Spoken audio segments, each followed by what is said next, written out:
Ken Sutcliffe's in Melbourne for the swimming and the rest of the day's sport. And Ken, you'll have the latest from Andrew Johns ahead of the Dragons-Knights clash. Mark, we'll quiz Joey about his injury and playing Origin. Tonight's doubleheader features the Panthers and the Bulldogs second up, while at 7:30 the Dragons take on the Knights at Jubilee Oval. Andrew Johns is sidelined because of concussion in the first round. He joins us live and will be part of the commentary team tonight along with Mark Gasnier. Andrew, first up, we've heard today that your club is going to allow you to play State of Origin and also that the New South Wales coach wants you. Do you want to play State of Origin? Oh, nothing like putting me on the spot. A few things. I'm going to wait a couple of weeks out, and if my form's good enough, then I'll put my hand up for selection. Up until then, it's a guessing game. I haven't played hardly any football. I haven't trained too much in the last 2 months, so there's a lot of ifs and buts in there. Andrew, are you relieved that the club has at least allowed you to play if that's the way you want to go? Oh, look, I didn't really go to the club and ask them at all. I think everyone knows State of Origin's the ultimate football, so if I do decide to go, then the club wouldn't stand in my way. There's definitely a positive. OK, a pretty good effort by the team last week. They came back in that second half. Have you had a look at the tape and seen how well they played? Because you were obviously out for so long, knocked out, that you weren't witness to that terrific comeback. Yeah, I seen bits and pieces of the second half, and they showed some great spirit there. Obviously, they were a bit shaken and the wheels fell off a little bit when I went off, but a young 5'8" who's playing halfback tonight, Jared Mullen, really took control, and hopefully he can do that tonight. A positive for us, Matt Cooper, the representative centre for St George, is out, so that'll definitely help the Knights tonight. OK, Andrew, look forward to your commentary tonight at 7:30 along with Mark Gasnier. Thanks for joining us. Thanks, Ken. See you, mate. All the Knights are backing Jared Mullen to star at halfback against the Dragons, covering for Andrew Johns. He's 19 years old and it's hard to believe he's playing the football he does at his age. Forward Daniel Abraham is a surprise choice to partner Mullen as 5'8". If you give him the same respect you show Joey, then you'll be on the right side of the scoreboard. Hello and welcome to Nine's Friday Night Football doubleheader, coming to you live from O'Key Jubilee Stadium for the clash between the two first-round winners, the St George Illawarra Dragons and the Newcastle Knights. We're getting very, very close to kick-off now. Big crowd in attendance, great atmosphere at O'Key Jubilee, and I'm joined by two of the biggest names in the code. They'd love to be there tonight. Good evening, boys. How you doing? Andrew Johns and Mark Gasnier. Hey, Matthew. How are you, Matty? Now, Andrew, everyone wants to know, how's the concussion going? Still pretty crook, mate. Just tired all the time and sleeping throughout the day, so still probably iffy to play next week, if anything, also. Well, there it is again. We've seen it plenty of times, but the player's going to step into your shoes, as he did that day. Jared Mullen, what do you expect? Yeah, well, he came into halfback a couple of times last year when I was out, and he performed so well. He's so mature for a young guy. He understands the game. His kicking game's sensational, but it's probably the other guy who's played 5'8" tonight is under the most pressure is Daniel Abraham, normally a back rower. But Brian Smith simplified the way we're playing, so it shouldn't be a problem. Yeah, interesting selection. Now, Andrew, look, a new coach this year in Brian Smith, a lot of experience. What's he brought to the Knights? Well, all off-season, all he's concentrated on is being our defence. Our other assistant coach, Rick Stone's done our attack, but he's focused on our defence. It's no secret that Knights last year leaked points. He's changed our defensive style. We're defending a lot more aggressive now, getting off the line, and it showed in previous games. Let's have a look at the side of fullback Kirk Gidley on the wings. James McManus, very impressive, and he's back in blue, ladies and gentlemen, the Mad Dog, Adam MacDougall. In the centres, Georgie Carmont and a speedster and Barrett Ty. Now let's have a look at the halves. Interesting selection, Daniel Abraham, normally a back rower, and a big night for the youngster Jared Mullen. Now the back row, if the Knights win, these three guys will do it for him. Kirk Reynoldson, Steve Simpson, Clint Newton, a lot of experience. Up front, Josh Perry alongside Adam Woolnough, played a lot of footy together, and a future Kiwi national hooker, Terrence CU is in the middle of that pack. Let's have a look at the bench. Todd Polglaze with Corey Patterson, Matt White, Daniel Tolar. The coach, as we said before, is Brian Smith. Now, boys, you're going to join me on the sideline. I look forward to that. Nice, Matty. You'll learn a lot, okay? Over to Phil Gould for the last comments. Thank you, Matthew. It was interesting to hear Andrew's comments there on the new Newcastle halfback, Jared Mullen. I actually played with Jaren's father with the Bulldogs back in the 1980s. His father, Steve Mullen, was a bustling back row forward. I can't remember him ever kicking or passing the ball, so I don't know where Jared gets all his skill. That is the end of it. Clark Clark has called time. I just thought he might have wanted to pack a scrum, but no, he's called time. And in just a moment, we'll go to Matthew Johns with the man of the match, Newcastle winning 16-12, 4 tries to 3. Newton, McManus, Ty and Carmont scored. Nagama, Stanley and Lulia scored for the Dragons. And in just a little while, it'll be Canterbury versus Penrith. I'm just watching Matthew as he heads across in the direction of the man of the match. After this, we'll have the Bundy big plays with Gus.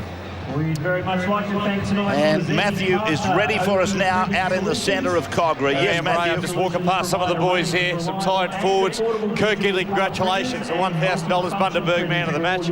Well done, there's your hat, pal. Mate, last week against the Bulldogs, I thought it was the best you played in first grade. You followed it up tonight. Great start to the season. Yeah, mate, it's good to get off the 2 wins. I mean, we've been training long enough for it, and I think Brian's bringing us a long way. In the off-season, he's a great coach, and we're looking forward to the whole season. Kurt, what are the areas he's worked on?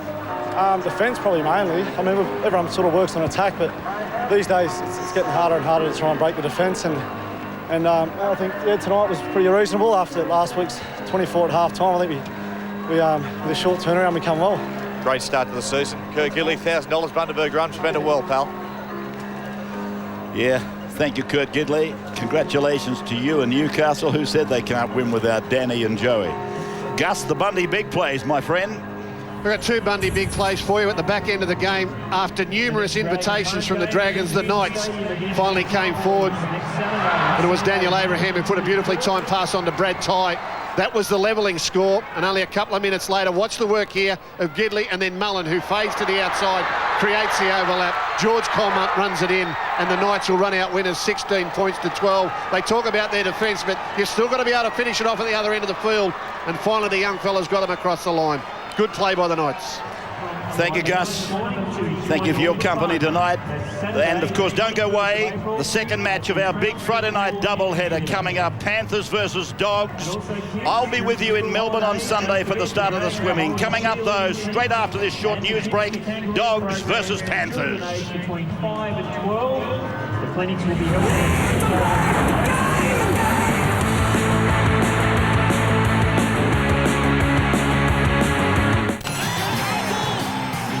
Hello, I'm Rob Canning. Welcome to Toyota Sports Tonight. Today's show is all about shock value.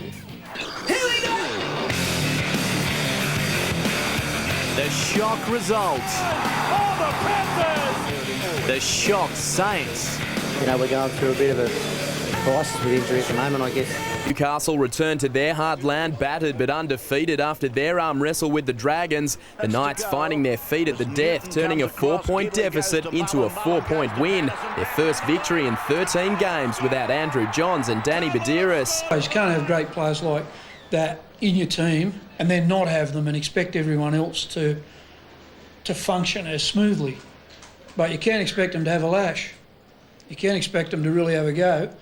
And our boys absolutely have done that times 2. The Saints fielded 6 players with 2 or less first-grade games under their belt and lost even more experience when Simon Woolford was carried from the field. The hooker facing up to 6 weeks out with an ankle injury. It just seems, you know, we're going through a bit of a crisis with injury at the moment, I guess. Look at it in a positive way. It's better having a few now than later on in the year. Daniel Toller was placed on report for this tackle that left Jason Riles in a stitch, but in the pain, yet another revelation. 17-year-old schoolboy Chase Stanley scoring with his first touch in the big time. A magic debut after a tough day at school. Yeah, it was. Got in trouble a couple of times, but got trained too hard, but yeah. The Knights showcased their own young guns with Jared Mullen and Brad Ty starring in a scrappy win. Have 4 points and not have played as well as we can yet is the 4 points are comforting. We need to improve. And they get their chance against the Raiders in round 3. And the Dragons lose another key player to injury. At Cogra, the Dragons' injury curse took another twist when Woolford went down in the opening minutes. It didn't look good as Woolford's left ankle was bent the wrong way. It's not meant to bend that way. In a stop-start game, Adam MacDougall threw himself into it. Headbutted the outside fence. And a high shot by the Dragons came under review. Compare that to Sonny Bill the week before. Well, absolutely. It was higher than Sonny Bill. 16-12 to the Knights, and few expected that. Get out of here. I would think they will find a lot of improvement, and I'm just hoping that we do as well. The Knights have earned a couple of days off after another comeback win. We could well be sitting here with no points at all. They've done it without Danny Buderus and Andrew Johns. Through Mullino, Newton will score! A nice statistic in the paper the other day that we hadn't won without him since '97 or something like that, so thanks for that, whoever done that. The Dragons fielded 7 players with just 6 NRL games between them and lost veteran Simon Woolford for a month inside 5 minutes with an ankle injury. 17-year-old Chase Stanley scored with his first touch. Skipped school to get here tonight, I think. I don't know. He done well, yeah, for a young kid. But St George Illawarra blew several chances. 2 late tries gave Newcastle a 16-12 win. Matt Carmichael, 7 News. Just the thing is, I'd throw it back to you, Pete. Andrew Johns, everyone thought it was going to be a fait accompli with them not playing till next Monday, that he will be back, but that may not be the case. He's not recovering well at this stage, but let's hope for Johns' sake and Newcastle's sake that he is right to go next Monday night. Yeah, they're doing very well, obviously, without him. Won their first 2 games this season. At the Newcastle Knights, Andrew Johns on the sideline, or Jared Mullen, everybody's saying he has to go up another level this year. These couple of games with Joey sitting on the sidelines will provide that opportunity for them. And under a new coach in Brian Smith, after 10 years with the Eels, he's now in charge of the Newcastle Knights. It's been a perfect start. Matty Johns caught up with Brian after the game.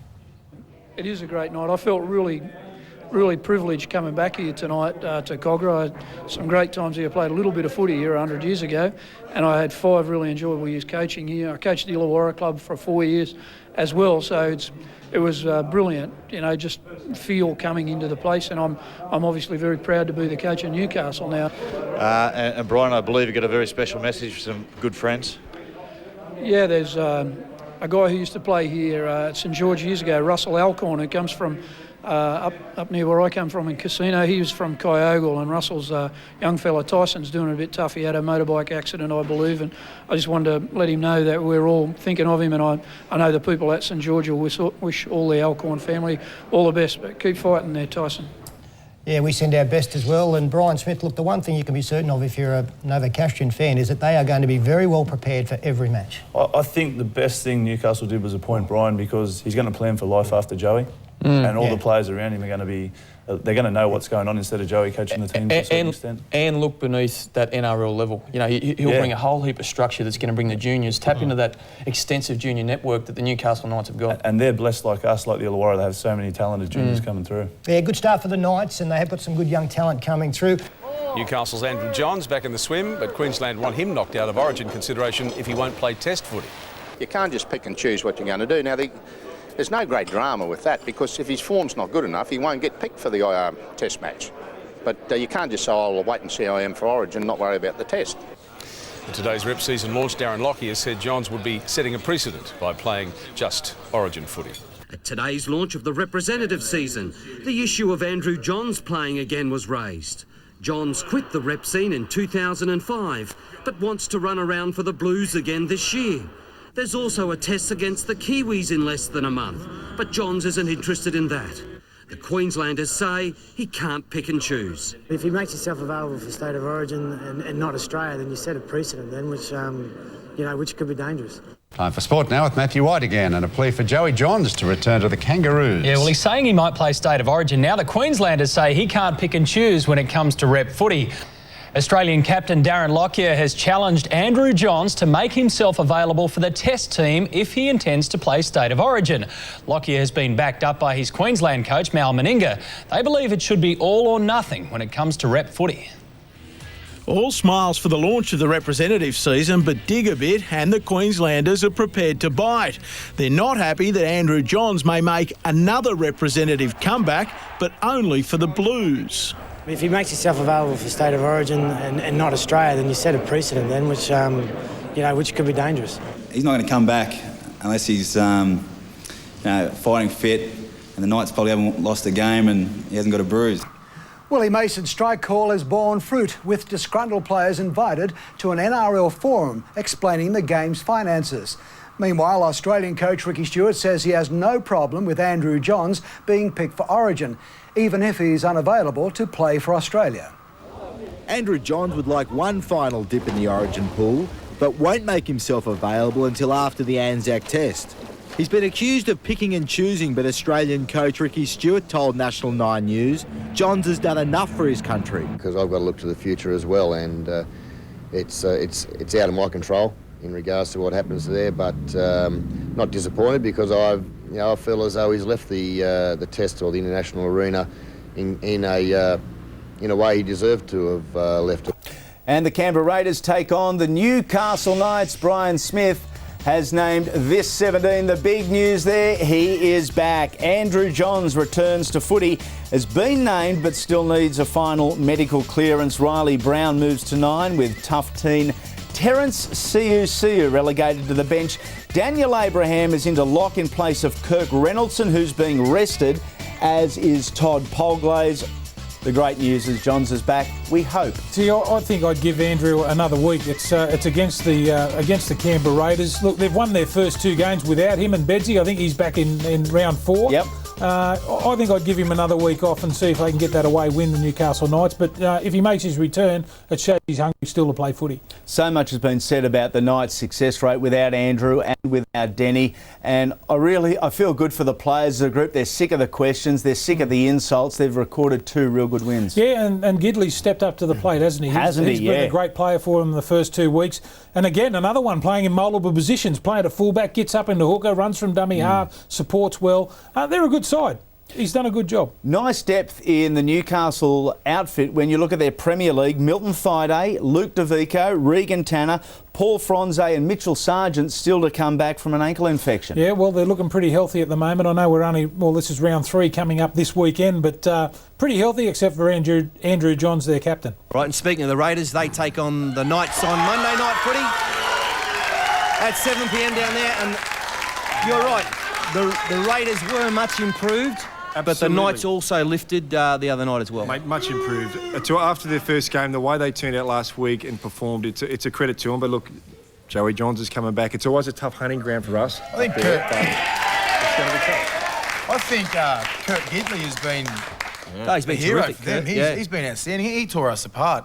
And I think, with Origin and that coming around, I'd be calling on him. I don't know what position I'd put him on the bench somewhere, but he's been outstanding. He's been one of the best players in the comp. Jared's playing well too. Yeah, Jared Mullen's a good player. Now, of course, we're 3 weeks into the season, but as per usual, in the off-season, plenty of couples took their time to get married, and also, as a result, plenty of babies on the way as well.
Now, Chief, we've just had some shattering news here. It's just come through my earpiece. Andrew Johns has just officially announced his retirement from rugby league as of today. Are you serious? No, because it's April Fool's Day. Sorry, Chief. I had it just for a moment. 1 second, and that's all I wanted. That's all I wanted. So, no, we're not going to Timmy Guilford yet, but he lied. Benny Eichen, you're up at Suncorp on Friday night. Yeah, it's funny as going to the dentist, Pete. Coming into this season, if you'd have said South Sydney win their first 3 games in a row, Brisbane Broncos lose their first 3, you'd have got whatever price you wanted. What have you made of the reigning premiers early on? They're struggling a bit. They were good in bits and pieces. They sort of came at Penrith in waves on Friday night, but they're just sort of settling into the season. I don't think they're in any rush to be at their best this far out from September.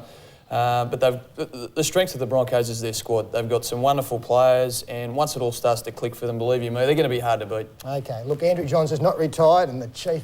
I've missed you Thursday nights. I'll tell you something. It's going to be comebacks from that one, mate. You won't get away from that. All right, let's get an update for the weekend from Tim Gilbert. On the Andrew Johns front, and forgetting about April Fool's Day, this is not an April Fool's joke. I spoke to Steve Crowe at the Knights this morning, and he passed his test on Friday. He really picked up because it was a pretty bad concussion, and he will be there in all his glory, Sir Joseph Johns, when they take on Canberra on Monday night. Okay, thank you, Tim. We might have had a few audio problems there early on. We apologise for that. You missed his best work, actually. He was really good at the beginning of it. Thanks for the update. I was talking about how your acting was gold news of Hollywood. Yeah, that's good to leave that bit. All right. And then we've got Monday night football, of course. Not an easy trip down to the national capital. The Raiders, the effort has been superb the first night. Against the Storm last week, it was a really good effort. Always been a tough hunting ground for Newcastle Knights. Joey is back. Can we win with Joey? We've won 2 without him, and of course, Stanley Buderus. I think we'll do the job. He could be the millstone around your neck. He nearly retired. Nearly retired, Pete. Yep. There'll be a comeback. I won't forget that. It's the Raiders and the Knights on Fox Sports. An unbeaten Newcastle outfit with Andrew Johns back in the number 7 take on a young Raiders side searching for their first win of the season as we head to Canberra Stadium for Monday night football.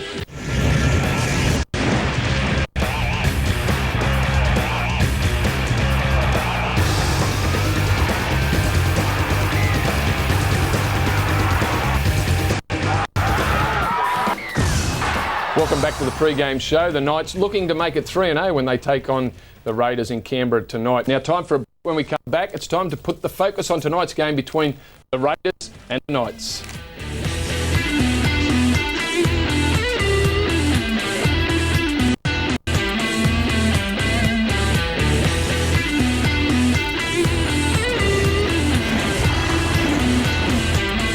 Now let's look at the Knights. In the absence of Andrew Johns and Danny Buderus, Kirk Gidley has been the man who has taken it upon himself, and he's done it so well in the opening rounds. He certainly has. He's been their form player, and like you said, since Andrew has been missing, he's decided to take it on himself. But the best thing about what I like about his football, that even though he starts in the fullback role, he'll be pushing up into the dummy half role, jumping that dummy half. He makes heaps of metres around there, and it's something I think that they've worked on with the Knights. Don't be a fullback and stand out there and just wait for the ball to come there. Get in there, run for a dummy half, let's make some quick metres, and he's done that well. Yeah, he has. It's like he hasn't got a role, and he's not waiting for the game to come to him. He's doing everything he possibly can to get the Knights a win. Now let's head back to Canberra where the returning Newcastle skipper is standing by with Andy Raymond. Andrew, we tend to only talk footy. I guess firstly, how's the health and how's the head? It's a lot better now. The first week after it happened, I was pretty sick and just sleeping all the time, but pretty much a week to the day after it happened, I come good. So I've done all the tests, and the doctor's happy and the medical staff's happy, so hopefully I'll be right. You're an optimistic type of person generally, and it's been a positive and character-building fortnight for your team. You must be proud of them. Yeah, they've played great. Not only myself being out, but Danny Buderus, 2 of our most senior players and most dominant players. The young guys have really stood up, and I think it's bred a lot of confidence in the side, but hopefully we can go on with it tonight. You've had a lot to do with Jared Mullen. You like the kid. You said that from day one, the maturing and education process. You must be impressed. Yeah, well, I forget, still he's only 19-year-old.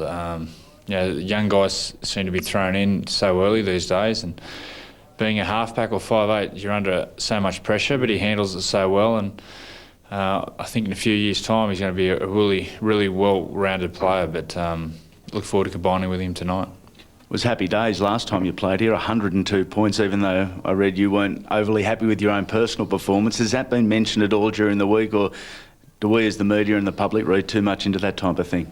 Yeah, it was just an ordinary game. You know, there was 100-odd points scored. You don't want to play in those games. It's not enjoyable. I think both teams would say the defence wasn't a major thing, but hasn't been spoke about.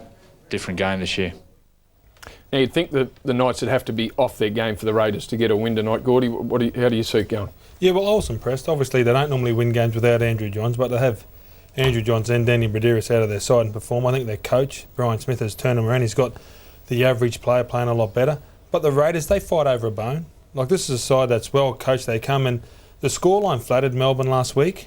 and I think that the Raiders will come with, and I think it's going to be a harder fought game. I think the Knights will still win with the class players, but I think it's going to be a hard fought battle. Quick tip. I'm going to go for an upset. I'll go with the Raiders at home. Yeah, absolutely. Okay. I think the kids can do something down there. Right, Good luck to Neil Henry too. Okay, Wiz has gone the Raiders, Gordy's gone the Knights. I'm going to go the Knights, but let's give the final word to our man who's calling the game for us, Laurie Daly. Loz, the Knights have been in good form. You'd think with the return of Andrew Johns, will it make it just too tough for the Raiders? Oh, look, I think when you look at evenly matched teams, you always tend to look at the class, and with Andrew Johns coming back into this Newcastle squad, you would say that they'll win this game quite easily. But having said that, I was very impressed with the way that Canberra performed last weekend. They're a ever-improving football team. They're a young, developing football team, and I think they will get better as the season goes on. Look, I'd like to say Canberra tonight to cause an upset, but I just think the fact that the Knights have won 2 in a row, got plenty of confidence out of Andrew Johns and Denny Buderus not playing. You throw Johns into the equation, and I think that'll be good enough to get them home. So for mine, I think in a close contest, I think it'll be Newcastle to walk away and start their season with 3 victories. Thanks for that, Loz. Now time to take our final break here on the pre-game show. When we come back, it's kick-off with the Raiders and the Knights in Monday Night Football.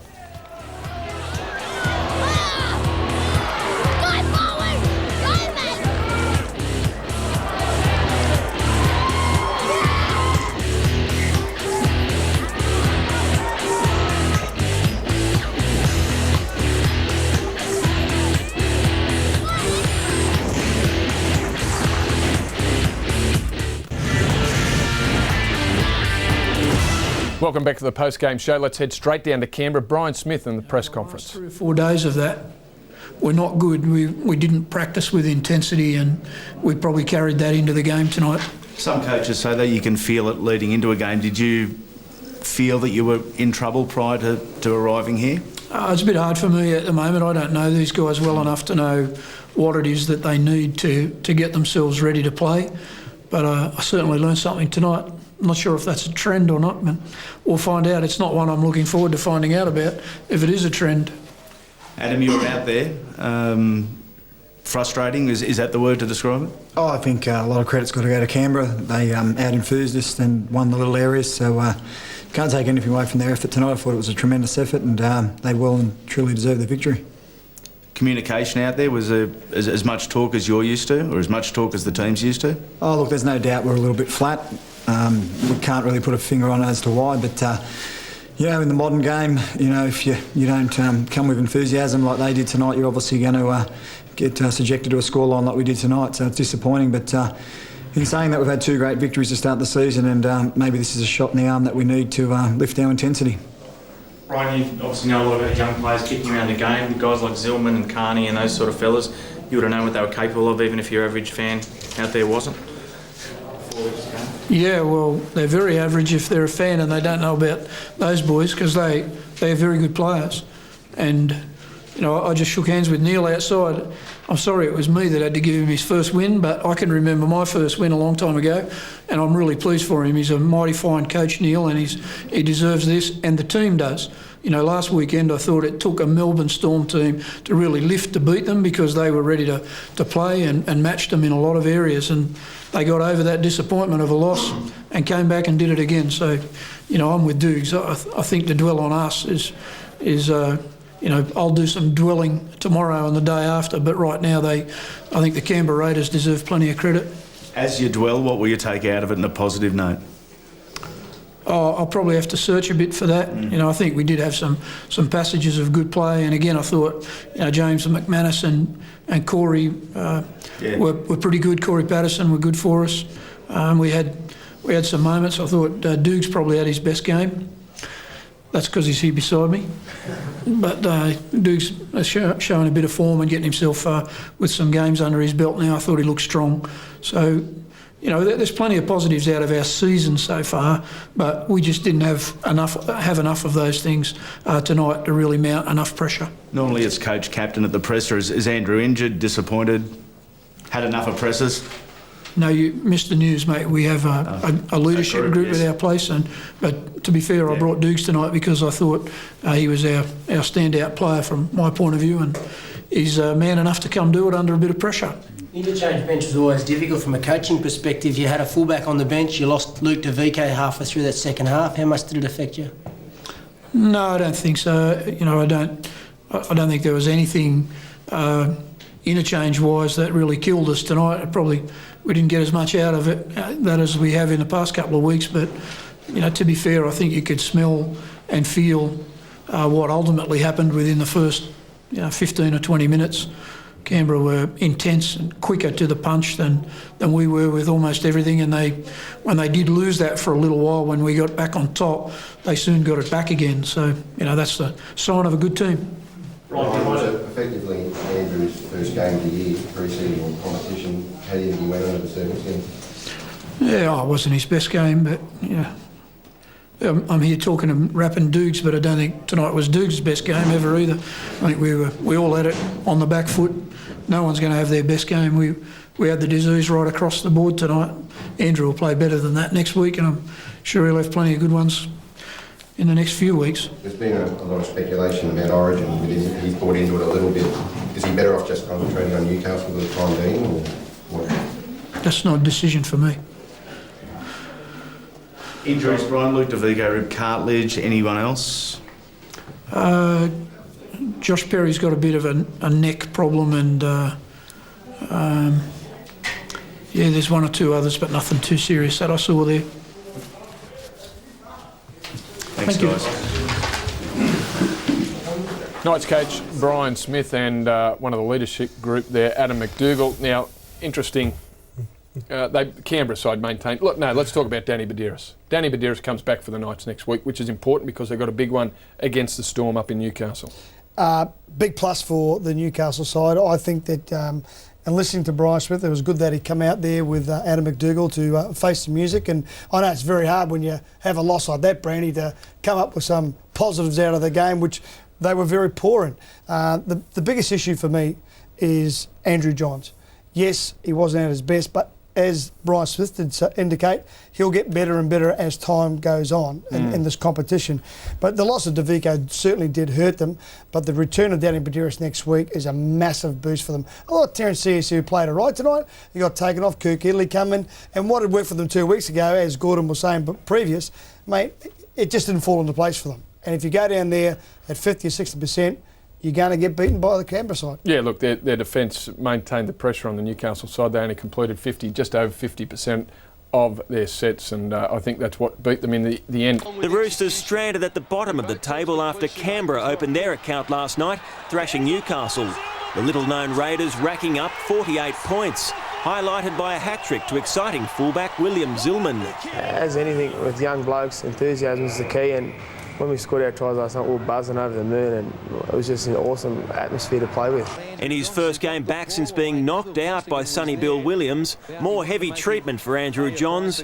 Today he tried to wash away the pain at the team's recovery session. Others also taking the loss pretty hard. But at least the Knights have Danny Buderus back for Saturday's clash with Melbourne, where he'll go head-to-head with his Test successor Cameron Smith. The Anzac Test already in his sights. If I'm not to make that team, it's it'd be disappointing, but that's the way it is. And I've got to play pretty well to oust the number 9 there at the moment. Adam Hawes, 10 News. Anyway, let's go back out to Telstra Stadium now, because I know that Laurie Daly is standing by with perhaps the game's biggest star in Andrew Johns. Loz, back over to you once again. Yeah, thanks, Woz. And Andrew's been good enough to give us his time. And Andrew, it must have been a personal relief to get back out in the field on Monday night. I mean, you took a big knock in game 1, but it was great to be back on the field. Yeah, it was good to get back there. Not real happy with the way I played, but getting a turnaround this week. Good to get a bit of a rust out. They knocked me around a bit, but the confidence is fine. Looking forward to Saturday. Has the team moved on from that performance on Monday night? Well, we trained pretty hard today, so we sort of have to. Biggest test comes this weekend versus Melbourne. They're the yardsticks, so just have to move on, get it out of our mind. How disappointing was it? Because I know that you've put a lot of emphasis on your defence in the off-season, but to concede 48, it must have been extremely disappointing. Yeah, it was disappointing the way we played, but I think full credit goes to Canberra and the game plan they had and the way they played. They're really enthusiastic, and that's where they got us, really. We were really flat, and it showed. We're in the game 18-all, but then they just come home too strong. A positive for you guys, though, this week is the return of international hooker Danny Buderus, so that'll add a little bit of thrust out of dummy half for you guys.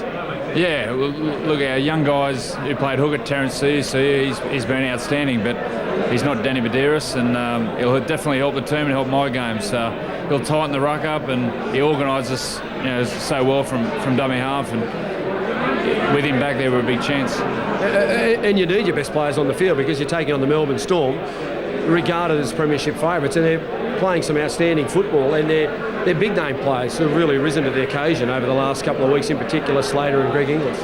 Yeah, well, it's what a test this weekend. I watched them closely on the weekend. They really clicked against the Warriors. They're on fire. You mentioned Billy Slater. I think he's in the best form of his career, and we're one hell of a team to beat. They're so well coached, and we're going to have to be right in our game to beat them. What's the key to beating them? Is it just shutting down those individuals, or we always talk about ruck defence in rugby league? Is it trying to win the battle on the ground against Melbourne? Well, they're just so good from the ruck. As soon as they win the ruck, Cameron Smith comes out of dummy half there, and they're so well structured. They've got all their guys hitting in the right holes, whether it's around the ruck or Hoffman wide of the ruck. They're just, as I said, they're so well coached. But I think the key for us is just to build some pressure and be patient, something we didn't do the other night. We went too lateral, which is probably my fault, and make sure we get to the end of our sets and put pressure on. But do you think, while we talk about pressure, you have to score points against Melbourne? Oh, well, you're going to have to chance your arm because, they're just so well. It was an interesting comment Tony Martin made. He said when you're in attack, it's like you're in slow motion, and when they're in attack, it's like they're in fast forward. They just control the tempo of the game so well. So we'll see this week. And what about the changes in the game? You've played 12, 13 seasons now. How what's the improvement level every year by the players and the teams? I mean, from when you first started out in 93 to 2007? Look, they're just so much more athletic, I think, the players, so much stronger.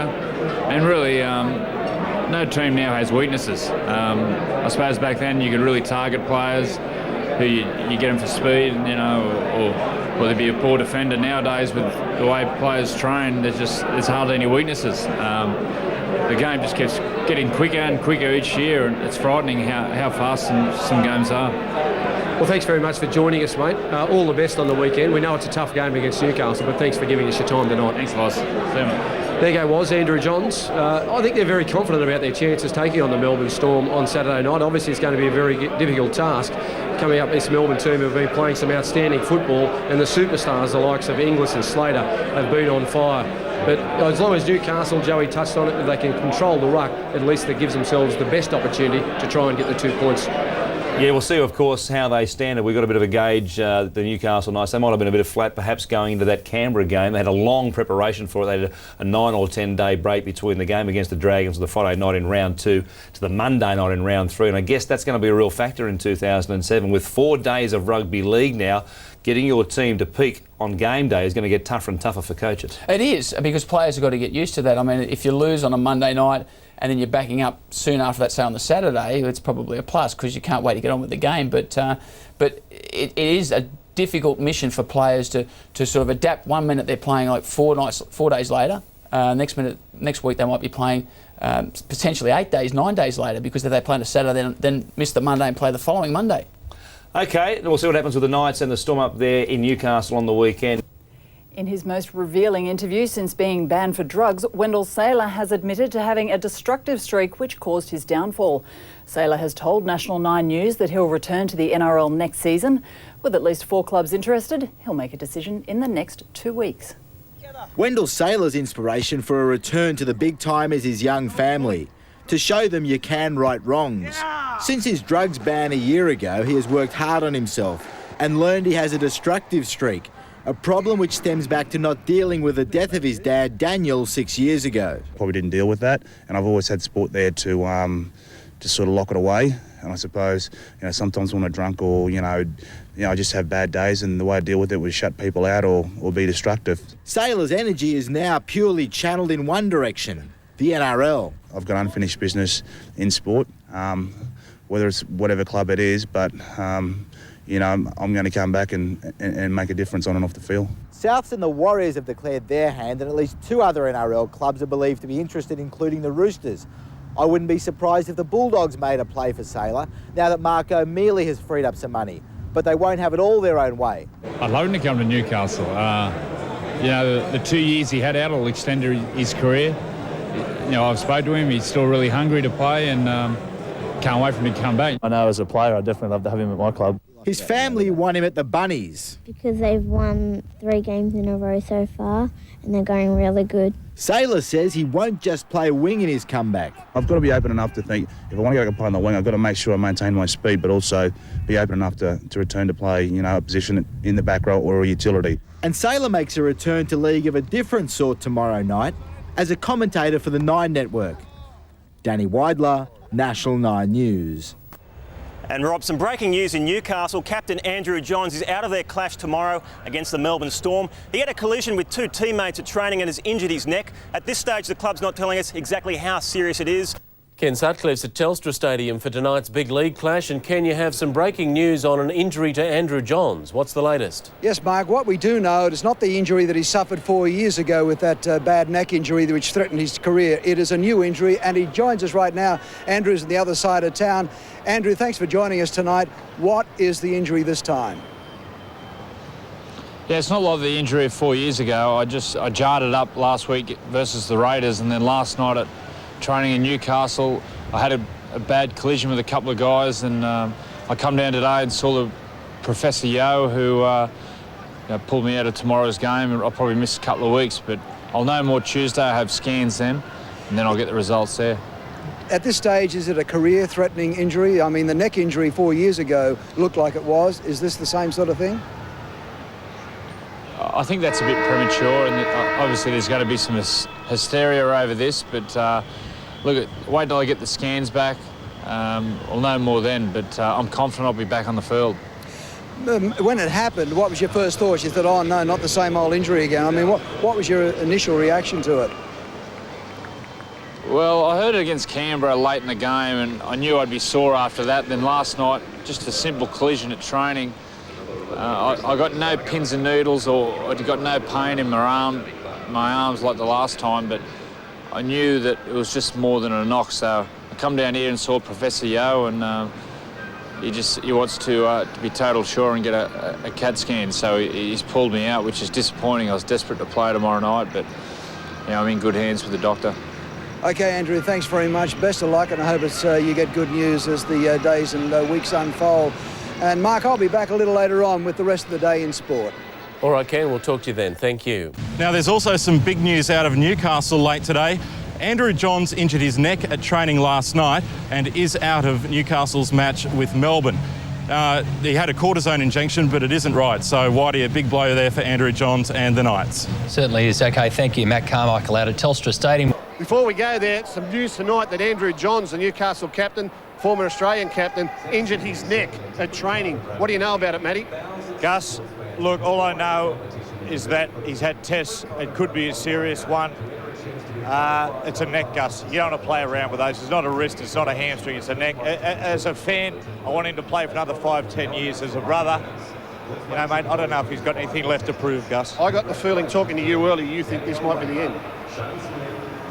As a fan, I hope not. As a brother, I don't know. All right. Well, just some big news about Andrew Johns coming up over the weekend. I think he's got a big decision to make. Here we are in Newcastle, of course, at Energy Australia Stadium, looking to see the Knights take on the Melbourne Storm, a game in which Andrew Johns, of course, was going to be playing his 250 game for the Newcastle Knights, but that won't be happening. We know he's out now with a neck injury, and that's a big blow, of course, to the Newcastle Knights and the many spectators who've come here today to take a look at one of the champions in action. Laurie Daly is with you to take a look at this game and everything else happening in rugby league over the next hour, Loz.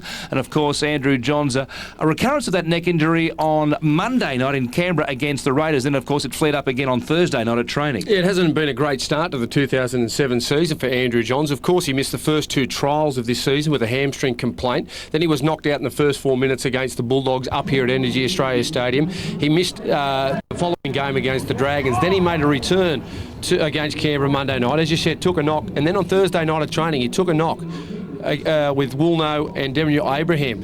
It was just a slight touch, but Andrew Johns, he has had trouble with his neck in the past, and I'm sure that they will take no risk with their star player.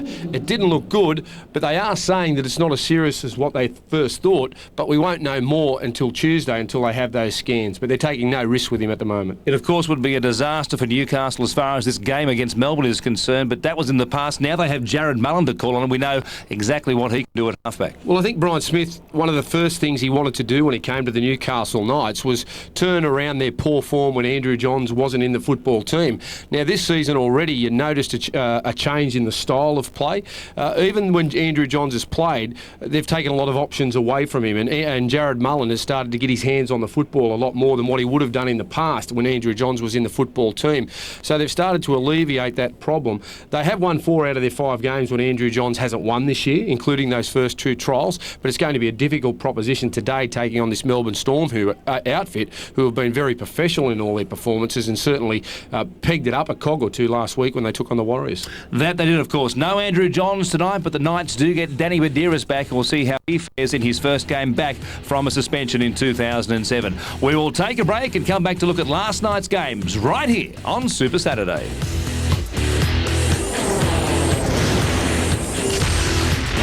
Go back downstairs now to hear from Danny Buderus, who returned from suspension tonight. It was a wholehearted effort from the Knights, Danny, but the Melbourne Storm a bit too good in the end. Yeah, I guess we'll probably never get another chance like that to beat Melbourne. There was obviously a bit of a rainstorm there and a few mistakes, so we'll move on to next week. And how did you find your fitness levels, Danny? Your first game back, how did you find your fitness level? Yeah, it was all right. I think there was a few drop balls and a heap of scrums, so that helped a bit, but it was good to be back. Yeah, 20-odd scrums in the game, sloppy performance, especially when the rain started to fall. But Newcastle, were you confident coming into the game with the late withdrawal of Andrew? Yeah, I guess we always knew we were in the game. We just wanted to come out and give it a good shot after Monday night, and footballers are pretty proud fellas, and we got a bit of a towel up on Monday, so it was a fair performance tonight. Well played tonight, despite not getting the points. Danny, and we'll see you in action against the Rabbitohs next weekend. Yeah, thank you. Thanks, guys. Newcastle's Danny Buderus, of course, the captain in the absence of Andrew Johns tonight. We will take a break in Game 1 of Super Saturday. We'll come back to wrap it all up right after this. Make sure you stick around.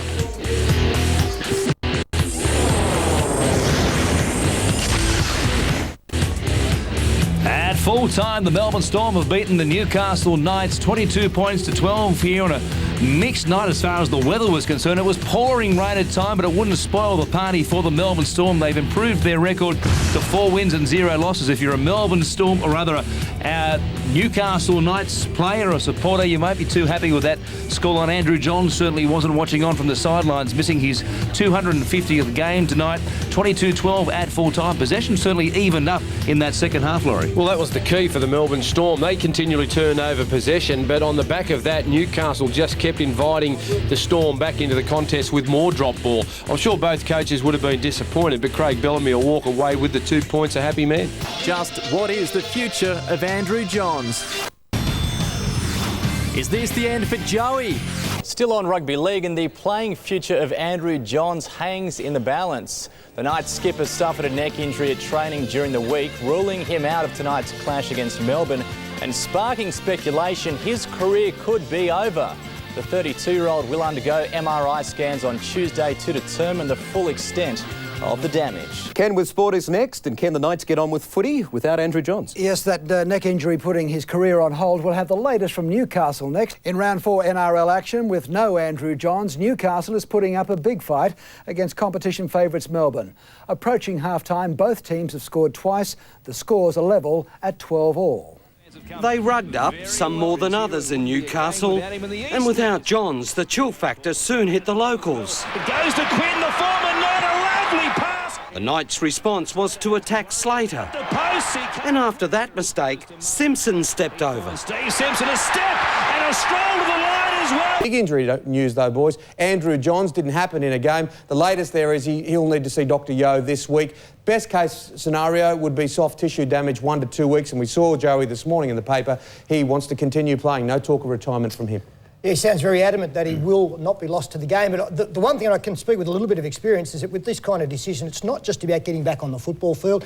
Life after football comes first and foremost. He's got a young son, Samuel, and you want to be able to do things afterwards. And obviously neck and shoulder and things like that affect on just how you're going to be able to function. The other thing is on the field, Gordon Tallis has given him the tip here. He had that neck injury 3 seasons out from his retirement, and he said he'd never played with the same confidence after he'd had the surgery. Whether or not Joey Johns can be the same player, knowing that neck's on the line. You've only got one neck. You get 2 arms, 2 knees, whatever, but your neck and a bad injury to your neck could mean disaster. And it looked like on the game on Monday night, he was in a lot of discomfort for the entirety of the match. And of course, when you're Andrew Johns, you're going to get people coming at you all the time. When you're kicking the ball, they're going to sit you on your backside all the time. That's exactly what the Raiders do, and that's exactly what every side's going to do when they play against him. Yeah, I think his brother Matt summed it up fairly well, that there's nothing left for him to prove either. So it's not as though there's a burning ambition to come back and achieve something else as such. Then again, those characteristics that make him such a great player are the same characteristics that's going to make him want to play the rest of the season. Happy Easter, everyone. I could not think of anything better to do on Easter Sunday. You're just about to tuck down to lunch and instead you're going to sit around and listen to four blokes talk football. Is that not the perfect Easter Sunday? Happy Easter. There you go, MG. There's an egg for you, one for you, Matty. Good work. And one for you, Gus, if you've still got the hands. No, he hasn't. All right, on the show today, lots to get through. As always, plenty happening in the rugby league universe, not just the world, the rugby league universe. We're going to talk about dobbers on the field. We're going to talk about media bans. We're going to talk about who will be the Australian fullback for the test against the Kiwis. We had Hunt and Minicello line up on Friday night. Matty Bowen playing sensational. Lots to get through. MG is with me, Matty Johns, Phil Gould. First of all, one of the big stories of the week, Andrew Johns, the injury up at Knights training just a few nights ago. Matty, can you give us the very latest? Well, the latest is he's just got to find out basically on Tuesday whether, what sort of condition his neck is in. He's got to, I think Andrew has got probably the biggest decision in his career just ahead of him, whether he wants to continue. I mean, if you look at that, it's a worry when it's that simple. It was, what was happening. It was hardly any real hard contact there. Yeah, that's the worry. Look, I think Benny Eichen summed it up on the Sunday footy show. It's a neck injury. It's so serious. You only get one neck. And rugby league is one of those games. If you try to squeeze the marrow out of your career, it can be very damaging. Andrew, look, I remember my last year at Cronulla. Andrew rang me and he said, "Mate, I think your time's up." So I might be returning the favour. But and that's a concern. Look, I think Andrew's got a lot of football ahead of him. I still think he can play at the highest level. I just don't want to. I just don't think he's got anything left to prove, and there's a lot to lose with this injury. So you're feeling right now, it could be it. I don't know. It's got to be. I'll ask you on Easter Sunday. Yeah. I want honesty. Let me just think about that for a second. OK, we'll come back to you.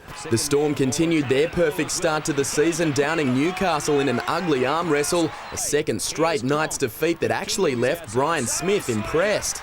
It's the first time since I've been here that I can sit here without a win, but I feel like we've got a footy team. I thought we really took it to them well and put them under quite a bit of pressure. 18-year-old winger Israel Folau crossed for another try-scoring double. Sidelined with a neck injury, Andrew Johns was riding every bump in Newcastle. The Knights brave against Melbourne, but the Storm had too much firepower. On the ladder, the Sea Eagles, Cowboys and Storm lead the way. The Eels move into the top 8. The Tigers and Roosters remain winless. Chris Hodgkinson, National 9 News. Knights coach Brian Smith says Andrew Johns could return to football next weekend if Tuesday's scans clear the halfback of serious neck damage. Overnight, the Tigers lost a heartbreaker in Townsville. The Eels smashed the Raiders, while the Knights went down to the Storm. Andrew Johns isn't ready to take up coaching yet, and the signs are encouraging. Most people in their life have had a kink neck or, one of those types of things. That's really where he's at the moment. But the Knights will be sweating on Joey's scan results after last night's defeat at home. Who gets his second of the night.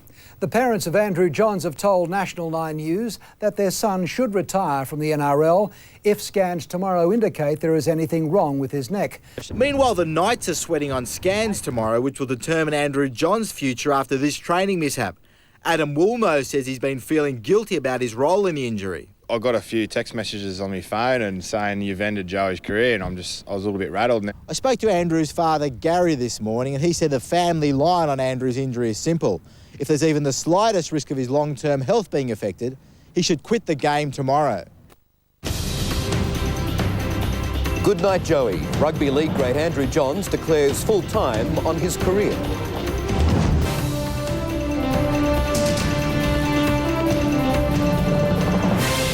National 9 News with Michael Usher. Good afternoon. The rugby league world is coming to terms with the news that one of the game's greatest ever players has been forced to quit. Andrew Johns, widely rated as the greatest halfback in the history of the game, has just announced his retirement, the result of a recurring neck injury. Ken Sutcliffe joins us now in the studio to talk about this. Ken, you had the inside word on this later last week. A big blow to him and the team. There's no doubt about that. He is just instrumental to Newcastle. In fact, he's instrumental to the game in many ways because he brought to the game, Michael, something we've never seen before. He was the complete player. He could kick, he could run with the ball. He was a great goal kicker, defensive player, inspirational, and just his like I don't think that we've seen in the game before. But we got the inside information on Friday. He had an accident at training during the week and he felt numb all down the left-hand side of his body. By Friday, he thought, well, I've got a problem. And then the leak started to get greater that he may have a career-threatening injury. After I interviewed him on Friday night, he looked as if he was really down. He knew that he had a major problem. His brother Matthew spoke to me not 2 or 3 minutes after I'd spoken to Andrew, and he said, I am going to talk him out of playing again. I don't believe he should. I don't believe he's got anything to prove. He should quit now while he can. And I said, mate, it's not about wanting him to prove anything. He just wants to play the game. Well, now today, he had no choice. Exactly right, because as it turns out, the doctors have basically said to him, no way, you can't play again. And he is thankful for that. He had that test on Friday, he had another scans today. He's just happy from the point of view that he's not in a wheelchair. The decision was taken out of his hands. His parents also said yesterday, revealed to Danny Weidler, they said, look, if there's any chance that he's going to end up in a wheelchair, we do not want him to play again. Now, that has eventuated. He is not going to play again. Ken, he's spoken this afternoon. He's given a press conference in Newcastle. He says he's still in shock. He feels totally numb emotionally. It was terrible news having to tell his family, tell his teammates. And a telling thing he said at the end there, he said, I just don't know what I'm going to do. And I think that's absolutely spot on. I don't think he ever thought about this day would ever come. He's just one of those players who live for the game.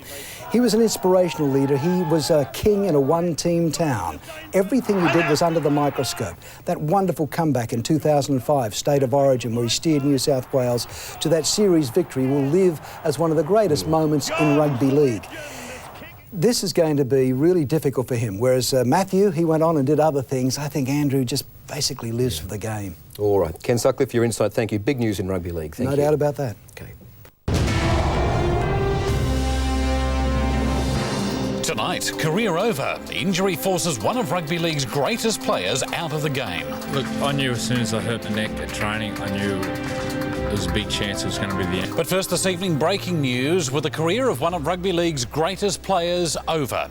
Andrew Johns forced to retire with a serious neck injury. 10's league reporter Adam Hawes joins us now live from Newcastle. And Adam, in the end for Joey, it really didn't come down to a choice. Ron, yes, exactly.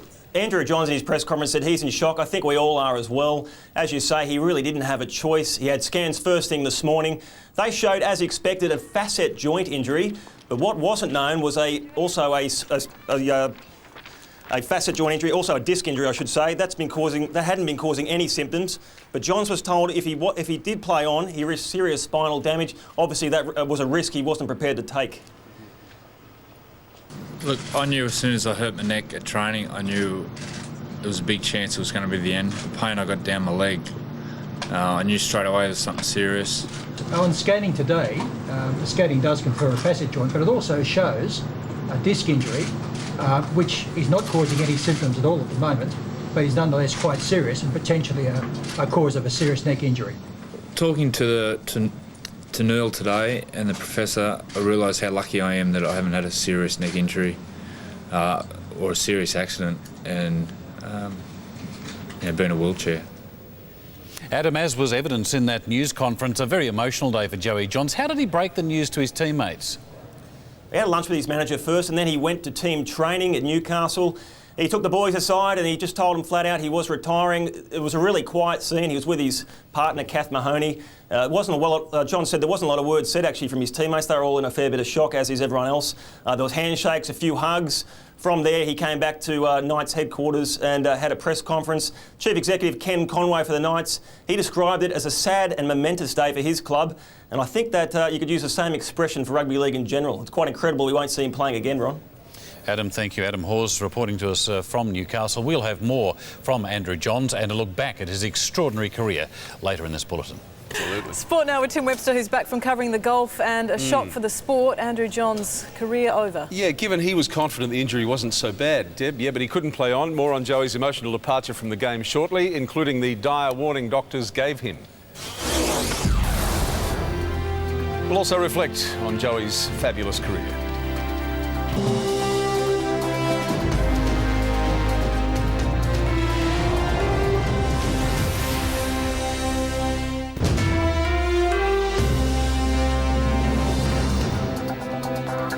Well, more on our breaking story. The brilliant rugby league career of Andrew Johns is over. Adam Hawes joins us again, and Joey was pretty confident at the weekend that this latest neck injury wouldn't be career-ending, wasn't he? Yeah, Tim, Joey's been saying for the last few days that he should be okay, and he was even talking about playing against Souths on Sunday. But it seems that was all a front, because Joey today said that he had serious doubts straight after he had that collision at training last Thursday. The reason for that was he felt extremely serious pains down his leg. He's never felt that before, and that scared him quite a great deal. So he knew right then that his career was in real doubt. Yeah, I swore myself coming out I wouldn't cry on television, but You're a Bob Hawke one. it is really emotional. I think just because I love playing that much, and just going to miss it that much. But you know, now the next chapter opens, and it's probably a big challenge now, what I do after it. Yeah, I bet he'll miss it, but the doctors were quite pointed, weren't they, in their assessment of the scans? Tim, in short, this morning the scans taken on Johns' neck weren't pretty. Professor John Yeo and Dr Neil Halpin, they were both blunt and straight to the point with Johns. They left him virtually no choice. Here's what Dr Halpin said. But the problem he has is that while his pain at the moment is not a great problem, the facet joint's not a major problem, he's at serious risk of a serious catastrophic spinal injury if he plays on. Yeah, that's very serious. Early days, but how does Joey sum up his career? Well, we'd all call it brilliant, and we're very grateful for having watched him these last 14 years. Joey's a little bit more humble than that, but he did say he's grateful for what the game's delivered him these last 14 years. I've had a fairy tale career. I consider myself very lucky, and I never ever take for granted of what I've done. You know, I've really felt privileged to have played this game and done so many things. Tim, I guess the positive for the Knights is Johns won't be lost to the club. He's already made plans to help prepare the team for the rest of the season, but all in all, a very sad day for rugby league. Yeah, of course, the decision made for him. Thanks, Adam. It is a sad day. End of an era too in rugby league, it really is. Andrew Johns achieved everything possible in the game. Premiership winning captain, he also skippered his state and his country. He's the game's all-time highest point scorer, and he racked up 249 games for his Newcastle Knights. We first saw him in 1994, the coal miner's son with a man of the match first grade debut. They're going to score! Oh yes, they are! Much bigger feats awaited the number 7. Newcastle, a rugby league heartland, Andrew Johns would become its soul. Newcastle have won the grand final! Johns in the thick of it when the Knights won their first title in 1997, and no one would have a greater impact on their second premiership. Johns, the captain and Clive Churchill medalist in 2001. But it was the representative stage that Johns made his own. In State of Origin football, his very presence could decide a series. We saw that in 2005. He could do things other players could only dream of, but injuries would prove Johns human after all. Broken jaws, a punctured lung, busted knees, back problems, and the neck injury that forced his retirement. He leaves rugby league as arguably its best ever player. History will be the judge. Leanne West, 10 News. The end of an era. Injury forces Andrew Johns to quit rugby league. I'm still in shock. I was in shock when it happened.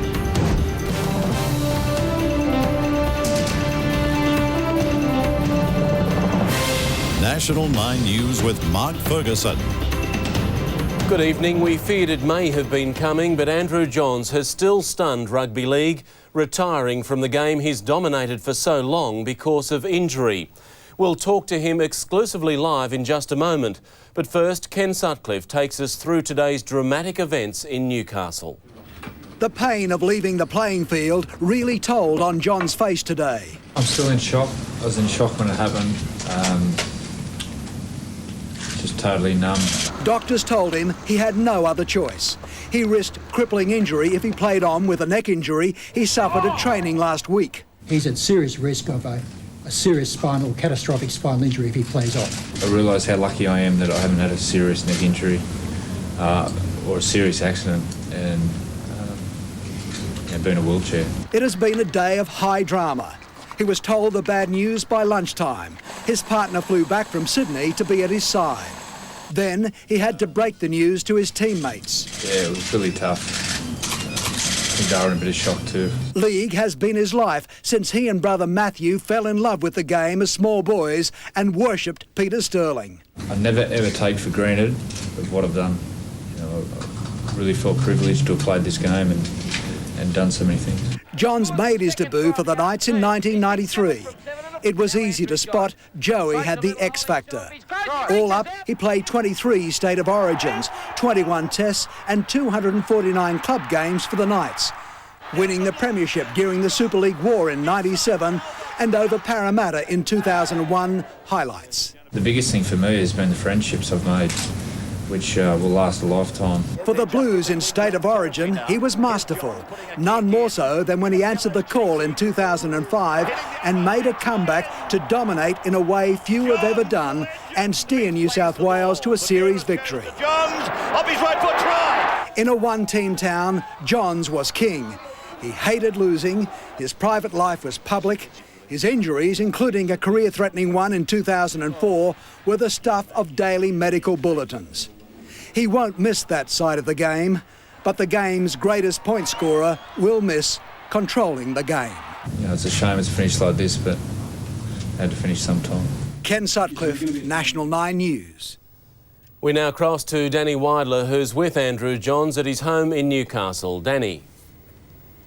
Thanks, Mark. I am with Andrew Johns. Andrew, a few tears today. Yeah, a few big crocodile ones.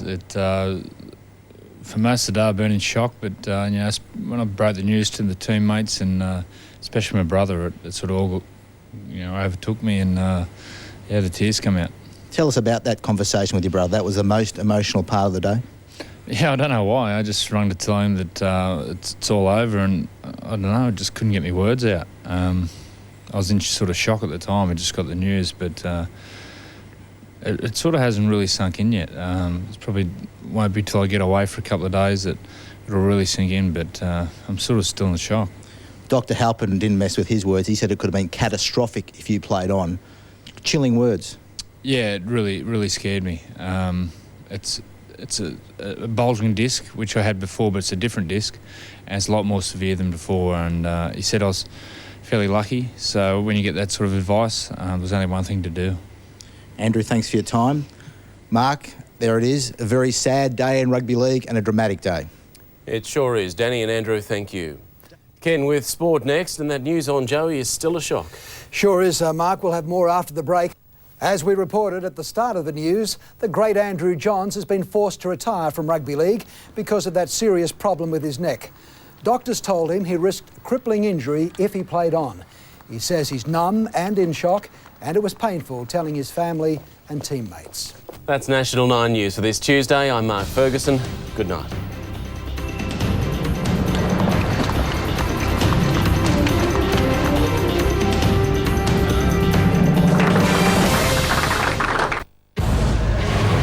Tonight, rugby league loses one of the all-time greats, Andrew Johns, forced out by injury. It's been a massive shock.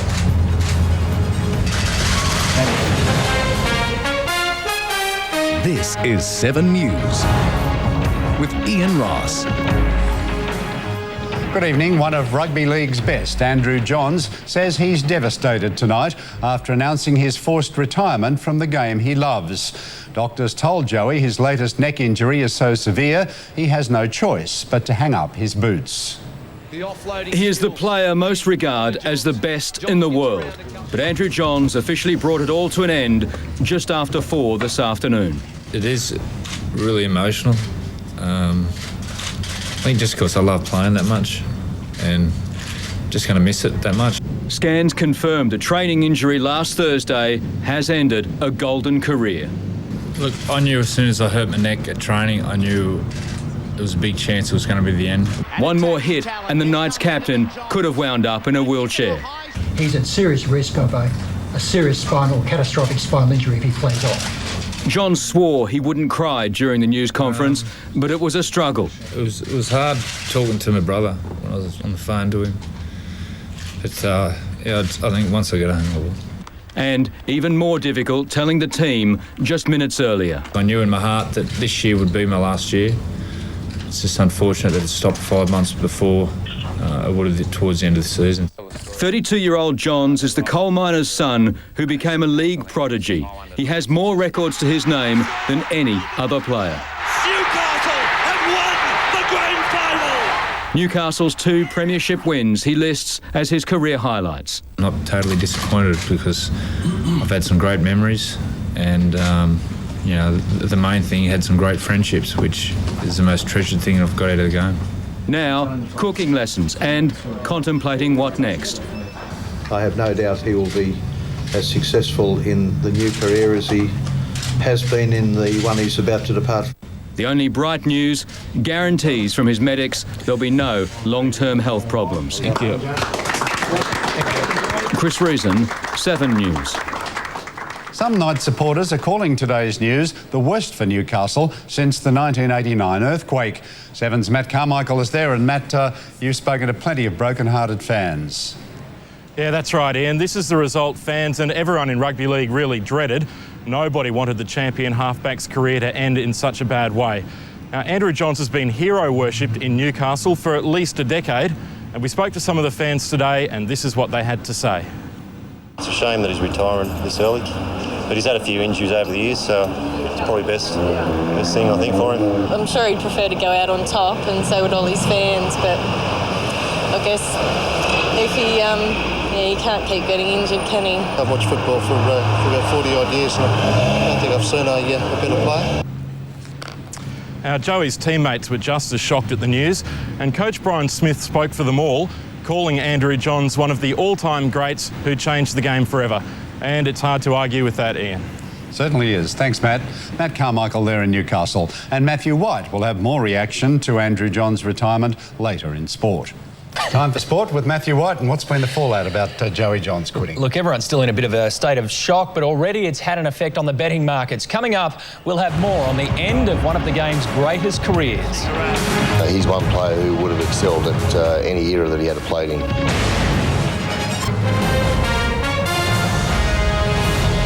The sudden retirement of league great Andrew Johns has had an instant impact on the betting markets, with Newcastle firming to be wooden spooners this year.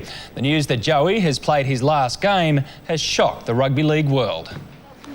It's the day the league world and Andrew Johns hoped would never happen. Look, I'm still in shock. I was in shock when it happened. Just totally numb. The fact last week's loss to Canberra is the final time Johns will play rugby league has shocked the game's best too. I'm a bit shocked, mate. I didn't know that, but it's a shame for the game. It'd be a cruel way to go out. I think you always like to leave on your own terms. But neck injuries ended the careers of Dragons coach Nathan Brown and more recently Broncos great Gordon Tallis. For him to get the reaction that he did, I realised he had something pretty serious, and a little sad and disappointed we'll never see his great games again or the way that he can play, but by the same token, I'm pleased for him because I believe he's made the right decision for himself. Johns played 23 State of Origin games for New South Wales and 21 tests for Australia. He's one player who would have excelled at any era that he had played in. That's why the boy who dreamed of the big time growing up with his brother Matthew in Cessnock can't be bitter. This could have happened when I was 19 years old. I've achieved so much in the game, and I've regarded myself to be very lucky. All right, Prime Minister, on an entirely unrelated issue, Andrew Johns has this afternoon announced his retirement from rugby league. It's the end of an era, I guess, isn't it? Well, it's a tremendous loss to rugby league, to the Newcastle Knights. He must, at the appropriate time, join the other immortals of rugby league. But I know Joey's fans all over the country will wish him well. All right, many thanks for your time. Pleasure. Prime Minister John Howard. Look, I knew as soon as I hurt my neck at training, I knew there was a big chance it was going to be the end. The pain I got down my leg I knew straight away there was something serious. And I just sort of knew. And then today, after I got the scans and I got the strong advice from Neil and also Professor Yale, there was no other decision to come. I knew the end would be coming soon. And look, I knew in my heart that this year would be my last year. It's just unfortunate that it stopped 5 months before it would have towards the end of the season. So for me, it's the next big challenge, I suppose. Life after football, but it's one I'm looking forward to.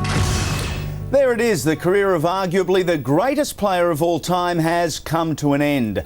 An emotional Andrew Johns confirms he's played his final game. It's been an amazing string of events that led to today's announcement as we welcome you once again to NRL teams. We'll get to the lineup shortly. Adrian Lamb, huge news today. It is huge news in rugby league right across the world. It's it's a time, I guess, for everyone now to celebrate, I guess, Andrew's career so much, and look back on everything that he's done. It's ironic, actually. I played in a game with a player that broke his neck, Phil Clark, about 10 years ago, and the doctor that was there was Neil Halpin, Andrew's club doctor, and he's experienced in that field too now, and it's something that Andrew's obviously going to, think about and what's happened at training and things like that. I guess it's better that it's happened at training than in a game. So.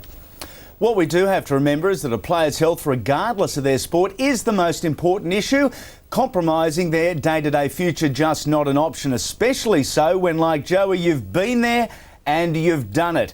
His career began in 1993 as we take a look exactly at what he achieved in 15 years at the highest level. Sadly, he falls short of the 250 club mark by just one. He's the game's all-time leading point scorer with an amazing tally of 2,176 points. He won 2 premierships with the Knights. They were in 1997 with that thriller against Manly, and then again in 2001 where he destroyed Parramatta. He was a 3-time Dally M winner, a 5-time Provan Summons Medal winner. That's shortlisting an impressive resume. OK, let's take a look at some of Joey's finer moments on the field, and wasn't there plenty in all forms of the game. He really did revolutionise the number 7. Yeah, he did, and when he first came into the competition, and this point here on the screen reminds me so much of him just doing something out of the blue. When he first came into grade with his brother Matthew, the long passes, the inside balls, the big right foot, the 3-step sidestepping, they brought that into the game, and it's been fantastic to watch them both, and he was special too. He was a very big part of the game at a time where rugby league was in turmoil in 1997, and that's when the Knights did go on to beat Manly in that thrilling grand final. In 2001 they absolutely demolished the Eels with a class first half performance in the grand final. But it wasn't just at club level. He was on and off again with State of Origin, 23 State of Origins, of course, 3 Dally M medals. Here he is in 2002 collecting his 3rd from the Prime Minister John Howard. His State of Origin career, Joey once said, I want to dominate. I want to dominate like Lewis and those guys. That's how I want to be remembered. He came back at the highest level and he did what he said. Yeah, he was brilliant. He was one of those players that you knew when you were playing Newcastle or New South Wales, that he'd be one of those players that if he was playing, it'd be twice as hard to beat. And he always lifted the players he played with. He was one of those guys that could, do what I say and do what I do as well. And he always led by the front. He's a great guy off the field as well. He certainly, as we just saw there, terrorised the Brits and the Kiwis for many years as, a national player too. Yeah, he's been at the elite level for a long time. And I guess as a player, when you look back, I know I'm saying, it's a time now to celebrate, not be sad about the whole situation, because he's achieved everything that that you could possibly achieve in rugby league. And when he looks back in a long time, he's going to look back and think, wow, how great has that been? But for all his highs, Andrew also experienced the pain and heartache of several major injuries at the absolute height of his career. The turn of the century, should I say, wasn't overly kind. A back injury in 2002, courtesy of some accidental knees against the Dragons. And there you can see Joey in a world of hurt. But it was this one, the knee reconstruction in 2003, early in the season at Parramatta Stadium. That disrupted him. A broken jaw, that was 2005. And of course the latest one, the neck injury, which we believe he actually sustained initially against the Raiders Monday night footy just gone. But here is the training vision and the last vision of Andrew on a field. Yeah, it's interesting how, as mentioned earlier, Andy, it's I guess if it's coming on, you can feel it at training. Yeah. You know, it's better that that doesn't get worse as we go along, and it may happen in a game which could be as bad as it could possibly be. So it's probably a good thing, and he's seen the professor, and I said one of the best doctors in the game, and Neil Halpin, and the advice that he's got, he's obviously taken on board. Well, life without Joey does begin this weekend for Newcastle. No surprise to see Jared Mullen at 7.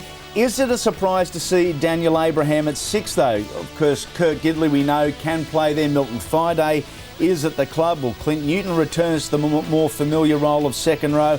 Adam Woolnough, he gets his starting posse back with Corey Patterson back to the interchange. As far as 1, 6, 7, what way would have Coach Adrian Lamb gone? I probably would have gone with Gidley at 6 because the combination before Johns came back was going pretty hot, was running hot.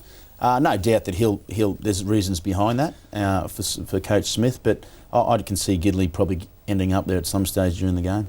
Give Kirk Gidley an enormous rap. Hasn't he played well at 1? The fact we're talking about shifting him to 6, or the possibility of him playing 6, shows his versatility, but he has been sensational at the back. He's been sensational. Even with Johns out earlier on in the year, he was this shining light for Newcastle, I felt, and him standing up, he showed a lot more maturity than what he has in the past, and he's really aimed up and taken control of games, it's what Joey's been doing over a long period of time. So there's that's a shining light for the Newcastle fans, so there's plenty of hope there in the near future. Kirk got rid of older brother Matt, sent him off to the UK and playing great footy.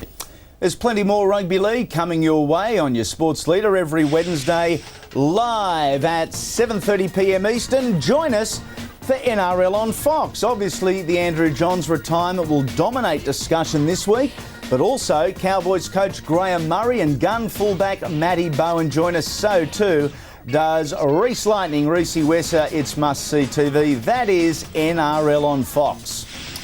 So there it is for round 5. All 16 teams have been announced. However, the list of players named but in doubt seemingly grows by the week. There'll be plenty of changes before a tackle is even made on what, Adrian, has been a massive day in rugby league. It has been a massive day. Why don't they let Joey take the field and kick off and then sub him or something, mate? Like, let him get his 250th. Going back to reserve grade of 1987, just to qualify for the finals. Just let him kick off and allow him to change just once, just a one-off. You know, it'd be great. But you know, to Andrew Johns, from all the other players, mate, you've been fantastic, buddy. Thanks and good luck. Brian Smith, something to think about for Joey. Let him kick off. We'll be here all the way through to the grand final on the show that delivers the club news first. Thanks for joining us on NRL Teams. Good luck to your team on the weekend too.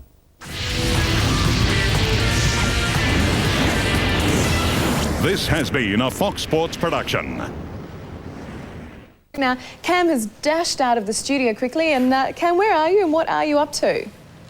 Yes, Ali, my breathing has returned to normal. I did have to dash out of the studio to catch up with Andrew Johns, who is, I guess, a few kilometres north of our studios in Willoughby, where he is shooting at the moment a newspaper commercial. So we're going to be speaking with Joey in just a few moments, but I thought I'd catch you, just bring you up to date with what's been happening as the tributes flow in for one of the true legends of rugby league. The 32-year-old Newcastle captain was forced into retirement yesterday after scans to a neck injury revealed the risk of catastrophic spinal damage. John said he knew he was in serious trouble when he collided with teammates at training last week. So after 249 Knights games, 23 Origin appearances and 21 Test matches, the game's leading scorer with 2,176 points has ended what has been an amazing 15-year career. I swore myself coming out I wouldn't cry on television, but you're Bob Falkner. It is really emotional. I think just because I love playing that much and just going to miss it that much, but you know, now the next chapter opens and it's probably a big challenge now, what I do after the football. Now back to Cameron, who's with Andrew Johns this morning. Yes, Kelly, I'm not sure that his retirement has really sunk in for Andrew Johns. Certainly there's no rest in terms of retirement. Andrew, you're already shooting a commercial this morning. Yeah, shooting a commercial for the Sunday Telegraph. So I hope it's over by lunchtime so I can go to the races. Have you got a tip for the races? I'll back Tuesday's Joy. That's in the Oaks. Yeah, well, you can watch the broadcast on 9 later this afternoon, of course. Andrew, this feeling of retirement, I get the feeling that it hasn't sunk in at all for you yet. No, well, yesterday, this time, I was getting ready to play on the weekend, and then, lunchtime, I got the bad news off the doctors, and then I suppose all that crazy media stuff started to happen. So, today I just felt that tired emotionally. I got a heap of sleep last night, but as you said, it hasn't really sunk in. You don't really like this fuss, do you? Is that going to be one of the benefits of retirement, that there may be less of this sort of activity? Well, I'm looking forward to it, quite a life. Go away next week and have to go away for a while with my little boy, and then probably take off over Europe for a month or so, and then I suppose get back and then start the next chapter in my life. When you started making phone calls to people yesterday to let them know that you'd made this decision, what do you feel was the toughest call to make?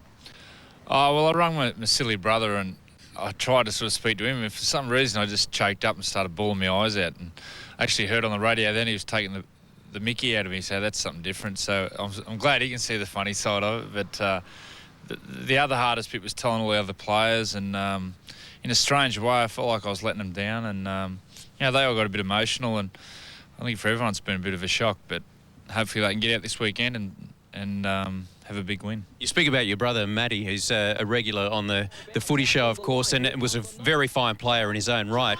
He says in the press this morning that he can't believe that the chunky little kid on the bottom bunk grew up to become recognised as the greatest player in the world. Did you ever feel a sense of destiny that would ever happen? Well, I think it's weird that a weirdo from the top bunk who's got several different personalities gets paid to do it in public. But it's been funny, It happened that quick at the start of my career, and I look back now, it's flown. But it's been, I feel blessed to have done what I've done in the game. But I think to have met so many great people, and that's the main thing for me, the friendships I've formed, which will last a lifetime. I feel so lucky. Was there a sense of relief that you didn't have to make this decision yourself? It's hard for great players to time their departure. Phil Gould says that only the great players ever wonder when the time is right.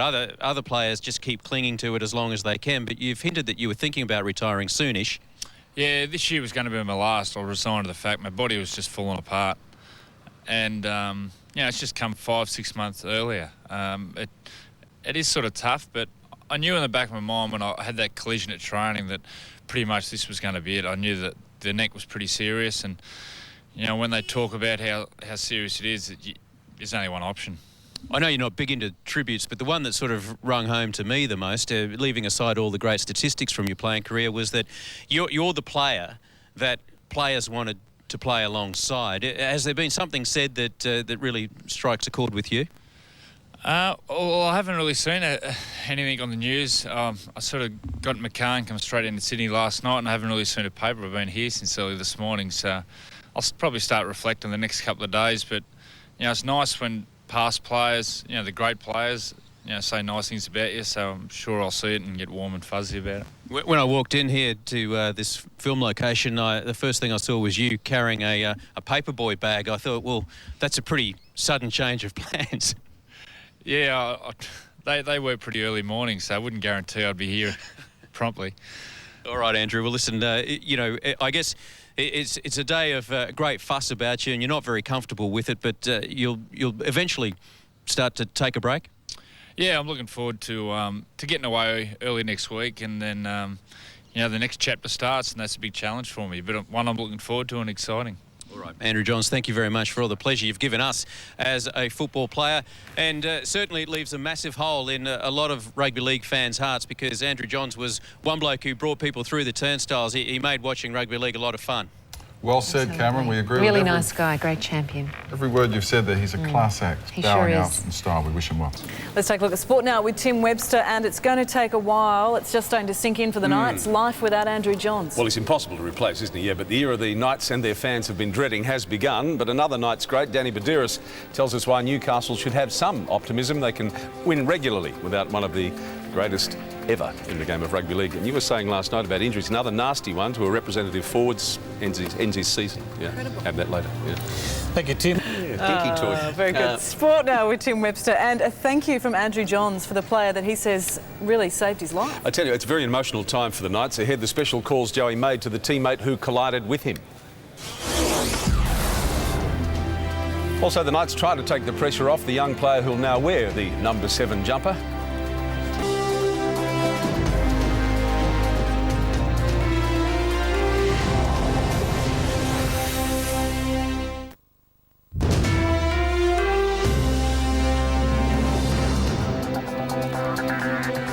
The player whose collision with Andrew Johns at training brought about the league great shock retirement says he's happy to have played a part in possibly saving Joey's life. And Knights prop Adam Woolnough is, also dedicating the season to his former skipper. First day of the post-Johns era for Newcastle and no sign of doom and gloom. The man who inadvertently brought about Johns' retirement put at ease after a chat with the Knights legend. Joey's said it to me a couple of times that, it's possibly saved his post-football career by not being confined to a wheelchair. So that's, if it wasn't for the collision, it could have happened in a game and a lot more force and could be a lot more serious. So, no, Joey's been really good and just saying, it's not your fault, you've probably saved me. Players revealing they were overcome by emotion when Johns personally broke the news. It was pretty emotional to see a bloke like Andrew so tough. With a few tears in his eyes, so there was a few tears in a few of the players' eyes. The Knights declaring they are prepared for life after Johns. Time has come and we've got to stand up as a club and move on. Youngster Jared Mullen taking over the famous number 7 jersey, but while it looks like the pressure might be getting to him, his mates say he's got nothing to worry about. Who can ever measure up to Andrew Johns? So the way I look at it is, there's not really a lot of pressure there. No one's going to ever probably expect anyone to ever be as good as Andrew Johns again. So. As calls grow louder for Johns to be inducted as an official Rugby League immortal, he may soon be immortalised in bronze. Newcastle City Council is already seeking funding to build a statue of Johns here at his beloved Energy Australia Stadium. This would be appropriate, and if you're going to have a statue of a footballer at that ground, surely it must be Andrew Johns. But for now, the Knights want to make 2007 a season Joey can be proud of. We'll be riding on a bit of emotion this weekend, but we're going to do it for the rest of the year for him. Adam Hawes, 10 News. The second half, Joey Johns talks exclusively about life after football. I'd love to have a heap of kids.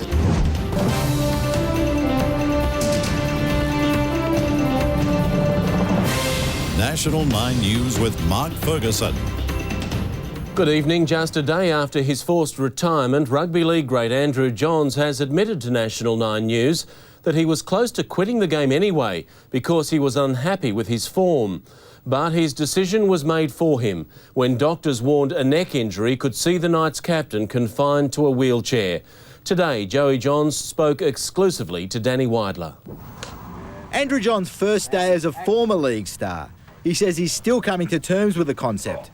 Johns revealed today that even without a serious neck injury, he was going to quit the game anyway if his form didn't improve. He just said to himself, I'm going to give myself a good 6-week block, and if I'm not performing, then that might be it. Johns told former Origin coach Phil Gould of his plans to retire after the game against the Raiders 2 rounds ago, which, as it turns out, was the last of his career. I was just disappointed, not only the way I went, but the team went, and I didn't want to undo all the great work that I've done in my career. Now Johns is preparing for life after football. His mum, Gail, knows what she wants him to do. Get a job would be nice. I don't know what he'll do, though. He's not trained for too much. He's 32. But Johns has a plan. A career with Channel 9 has got enormous appeal, and he wants to become a freelance coach of halfbacks around the world. That's something I think I'd like to do. Where you can cross over between both codes. You can work with rugby union, rugby league, and you're not only pigeonholed to one club, you can float around the world. Johns is also looking forward to adjusting to life in the real world. It's just a fake world you live in. Everything's just was done for me. You just live in a world where you don't have to do anything. I make a call or two and things are organised for me. More than anything, he wants to spend time with those closest to him, his fiancée Catherine and son Samuel. Love to have a heap of kids. So, we've spoke about it in the past, me and Catherine. Children, family, all the normal things, and just spending your Saturdays watching other people play football and your heart's not in your mouth every time they get tackled. Danny Weidler, National 9 News. Reaction to Joey's retirement has been worthy of the man himself and his place in the game's history. Andrew Johns is not the only one to admit to shedding a tear. When you heard the news yesterday, your reaction? Same as everybody else, just upset. My girlfriend's absolutely devastated. 14 years, 249 games and 2 premierships.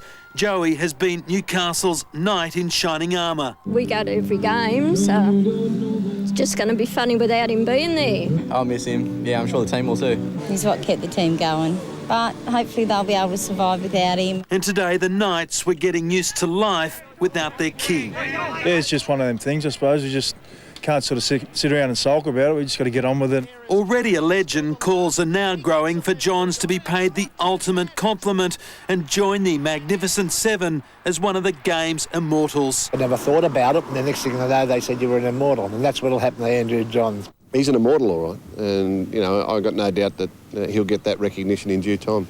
Whether he's immortalised or not, Andrew Johns is almost certain to have an eternal presence here in his beloved Newcastle. There's a push for a statue to be erected of him at the Knights' home ground, similar to the one of Wally Lewis, which for years has stood outside the Suncorp Stadium. And if you're going to have a statue of a footballer at that ground, surely it must be Andrew Johns. Damien Ryan, National 9 News. At the Knights, life without Joey has kicked in, and everyone is trying to focus on the Rabbitohs. None more than Adam MacDougall. He had an ugly split with Souths last season, and Mad Dog isn't one to forgive and forget. There's no one really that I'm playing on the weekend that I've got a point to prove. It's not anyone that's going to be running on the field anyway. Now here's Peter Harvey with the last word. I keep waiting for Andrew Johns to grow wings, develop a halo and commute between Sydney and Newcastle in a chariot of burning fire. Depending on who you talk to, Joey Johns is either the greatest footballer since Alexander played halfback for the Macedonians, or he's even better. He's been called wonderful, heroic, supremely gifted and an immortal. It's all very heavy stuff, and it's a tribute to a bloke who, whatever his faults may be, is that very rare thing, a fair dinkum role model with a novel approach. No nightclub incidents, no drunk driving and very few dramas on or off the field. Played hard, done good. That's National 9 News for this Wednesday. I'm Mark Ferguson. Good night.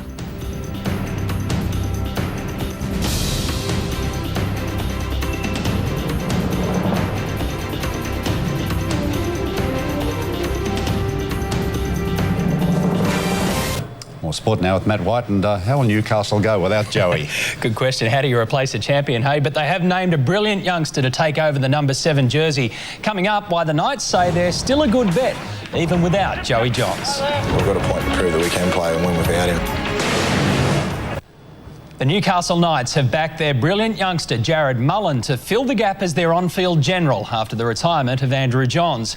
The vote of confidence comes as Joey's teammates revealed they thought he was pretending when he injured his neck. Plenty of laughing as the Knights began life after Joey, and that's how it was when he was hurt at training last week. The players who collided with him at first thought Andrew Johns was just playing a practical joke. I did. That's why we were giggling. Thought he was just bunging it on, but obviously we didn't realise the seriousness of the injury. And now Daniel Abraham and Adam Woolnough's mates are calling them the men who cut short Joey's career. Oh, me and Willie are still debating on who actually got him. I seem to think Adam Woolnough got him and he's blaming me, so we're just going to pass the buck for now. The Knights have passed the baton at number 7 to youngster Jared Mullen. Jared's a confident kid, and the knowledge that Andrew's passed on to him is something that's going to stand him in good stead. Everyone's confident in his ability and he's going to steer us around. Now that Johns has gone, many here feel the team can at last carve out a fresh identity. That's one thing, the pressure's not there in a sense where he's not going to be back, so it's just us playing the game and trying to win for the Knights and for Andrew on Sunday. John, it's coming around, it's coming back, he's going to get it, Andrew Johns has kicked it. What a phenomenal finish, what a miraculous event. How many miraculous events were there over the years? Of course, there'll be a statue built up there at Newcastle at some stage, and now that the career of Andrew Johns is over, it might happen sooner rather than later. Hello everybody, and thanks for joining us on NRL on Fox as we reflect on the career of the great Newcastle halfback and also build up to round 5 of the Telstra Premiership as well. With me to discuss the retirement of Andrew Johns and other issues in the game are Laurie Daly and Gary Freeman. Evening, gents. How are you, Warren? Very well. You're a bit croaky, Loz. I am. I've got some good and bad news. Yes. Well, the bad news, obviously, is I'm losing my voice. Yes. The good news, though, is that Wiz is going to do a lot more talking tonight. Oh, that's good news. My man on my left. There we go, mate. Put it there. You'll be under the pump today, mate. I'm not sure if that's I can't stretch. I've got to save my voice for Super Saturday. Do that, mate. You've got 3 days to get ready now. But of course, before we talk about the news from Newcastle yesterday, it's been a bad week for injuries. Andrew Johns' career is over, of course, we know that. But the season is also over for both David Kidwell and Luke O'Donnell. I mean, how unlucky is David Kidwell to be playing on Easter Sunday with his 2-year-old daughter and suffer an ACL tear? Oh, look, he'd be disappointed and shattered because the Rabbitohs have been travelling along so well and he's been in terrific form. He's their co-captain. Big expectations were placed upon South Sydney with the arrival of Kidwell, Vungana, Roy Asatasi. It's a big blow for them, leadership-wise, but it's also a big blow for them to have his input on the football field because he's dangerous when he runs the football, gets through a lot of work, and defensively he organises that right-hand side of the edge for the South Sydney players. He's good at the ruck defence, good at organising, and he'll be sadly missed. And this weekend, the Rabbitohs take on the Knights up there at Gosford. A hard game to line up, given the Rabbitohs were beaten convincingly by the Bulldogs last weekend. And now the Knights, of course, face life without Joey. Yeah, I think that's going to be the hardest thing for the South Sydney Rabbits this weekend against the Newcastle side. That will be very, very fired up. The fans will get down there and support this Newcastle side. Of course, Andrew Johns was missing. We'll talk about him a little bit later on. But they've got everything to play for, haven't they, the Knights? And they try to put the sword to the Rabbits as quickly as possible. And, look, it'll be a nice, tough game for both forward packs, but it's going to be interesting to see how Newcastle do survive without the great Andrew Johns. OK, and of course, as we said, a bad blow for the Cowboys also with Luke O'Donnell out for the season with a hamstring tear. Now, we'll talk a bit more about Luke O'Donnell when we cross live to Townsville to speak to a couple of Cowboys tonight. Matt Bowen has been on fire to begin the 2007 season, and we'll chat to the North Queensland fullback along with his coach, Graham Murray, who will also be on tonight's show. Delighted, I'm sure, at his 4-0 start. And live here in the studio will be the Panthers fullback, Reece Wesser, as Penrith prepare to take on the Eels on Friday night. He was pretty happy about that win up there at Suncorp against the Broncos in round 3. Well, wouldn't he? Winning extra time, scoring a try, was very good that night. That will be a bit later on in the show. But before we turn our attention to the retirement of Andrew Johns, it's worth looking at the numbers he racked up during his 15 seasons at the top of the game. And some numbers they certainly are. Of course, he made his first grade debut back in 1993. Such a shame he didn't get to that minor milestone, I guess, of 250 games, which was due to play against the Melbourne Storm last weekend. Up there in Newcastle, 80 tries, 917 goals. The highest point scorer at the moment has that record, of course, with 2,176 points in first grade, 2 premierships, 23 origins and 21 tests as well. And goodness knows how many bruises and bumps along the way. As we know, the all-time leading point scorer, most games for Newcastle, the Clive Churchill medal winner in 2001, 3-time Dally M medal winner, unlucky maybe not to win 4 or 5. Of course, he was nutted a couple of years ago by Jonathan Thurston in that famous count in 2005. 5-time Provan Summons medal winner. It almost became the Andrew Johns medal for a while there. He won it year in, year out at the Dally M Medal Awards. 3-time Rugby League Week Player of the Year and 200 plus points in a season 4 times. That pretty much wraps it up. I mean, he has just done it all in the game. But done it all as far as the numbers are concerned, but also changed the way I think halfbacks will be judged from now on. Yeah, and I think you also got to judge players on their longevity. And Andrew Johns had his career in 1993 started, and unfortunately it finished during the week. But having said that, he's achieved everything the game has to offer. He's certainly been the most dominant player of the last decade. The thing that I thought stood him apart from other players was his vision and also his ability to think his way around the football field and think for other players. I think he's left a legacy up there at Newcastle, which will carry on. But unfortunately, we have seen the last of Andrew Johns. I know it's sad, but I think we would have been even sadder if he continued on playing and had a tragic accident. He played the game in such a physical way. I mean, the thing that sticks in my mind is the way he would take the ball to the line off the back of a forward, getting a quick play of the ball and put his body on the line to absorb a tackle and score a try at the same time. He did it so many times, especially in the early part of his career, I guess. Yeah, look, I think the big thing about Andrew Johns is that he was a player that was willing to take a chance and create opportunities, not only for himself, and what you said is correct, Laurie, for other people. He was the creator of most of their tries, or most of their inspiration of getting down the other end to win a game of football, or to turn a game of football for them in the right possible times. But one thing I loved, he's one of the other halfbacks that I love watching because of the way he does defend. He doesn't go play, and this is not disrespectful for the halfbacks that are playing now, go out to the wing or out in the centre position. He sticks around the middle, mate. He tackles the big forwards and the little backs. He tackles them all. It doesn't worry him. Like, he's a very, very strong defender, willing to take the line on. Was another aspect of his game that a lot of people forget to do. They stand back and wait for other people. He goes to the line. If you get around him, he's going to create opportunities for himself, other people to score tries. That's what I love about him playing football. It's amazing that we talk about a man who's achieved so much and what a wonderful player he is. Yet when you look back on his representative career, he played out of position a number of those games. You know, they found a position for other players. Now, I find that fascinating. But at the time, he dominated in those positions he played in as well. I just thought it was a magnificent career, one which I'll miss. But I had the pleasure of playing with and against Andrew. And every time you played with him, he made you feel as though you were in control. And when you played against him, he was an absolute nightmare because you didn't know how you were going to feel. You didn't know what he was going to put up against you. And invariably, he always came up with the right options. I think the way he came back to help New South Wales out, as it turned out in 2005, those second and third Origin games, just stamped his career as a rep level player. That just, you know, if that was the cream on the cake, you're looking for the cream on the cake, that was it right there. The way he came back off limited preparation and just said, here we are, I'll get us across the line. Yeah, exactly right. And I think Joey would even admit to himself that he never actually dominated the State of Origin until that time. And yeah, that was his one sort of defining moment in his career, and one that I'm sure he was looking forward to because he hadn't achieved it.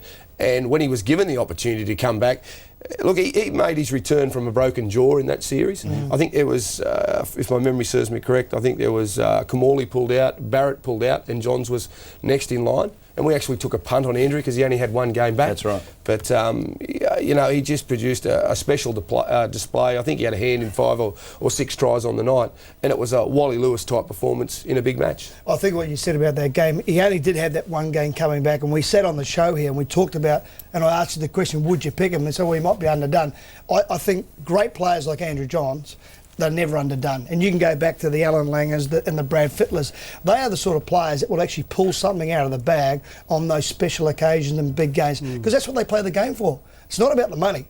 Forget the money. That's got nothing to do with it. In the end, they are putting themselves on the line, game in, game out, like you used to do, Laurie. Then when you're out there, it doesn't matter how much you're getting paid. They just want to play the game. And the sad part is, he's not going to be able to play anymore.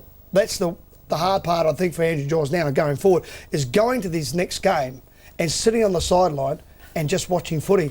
You talked about playing with them, playing against them. I was lucky enough to do that in '93. We played up at Newcastle. And I remember, I thought, well, I'll chase this young kid around the park.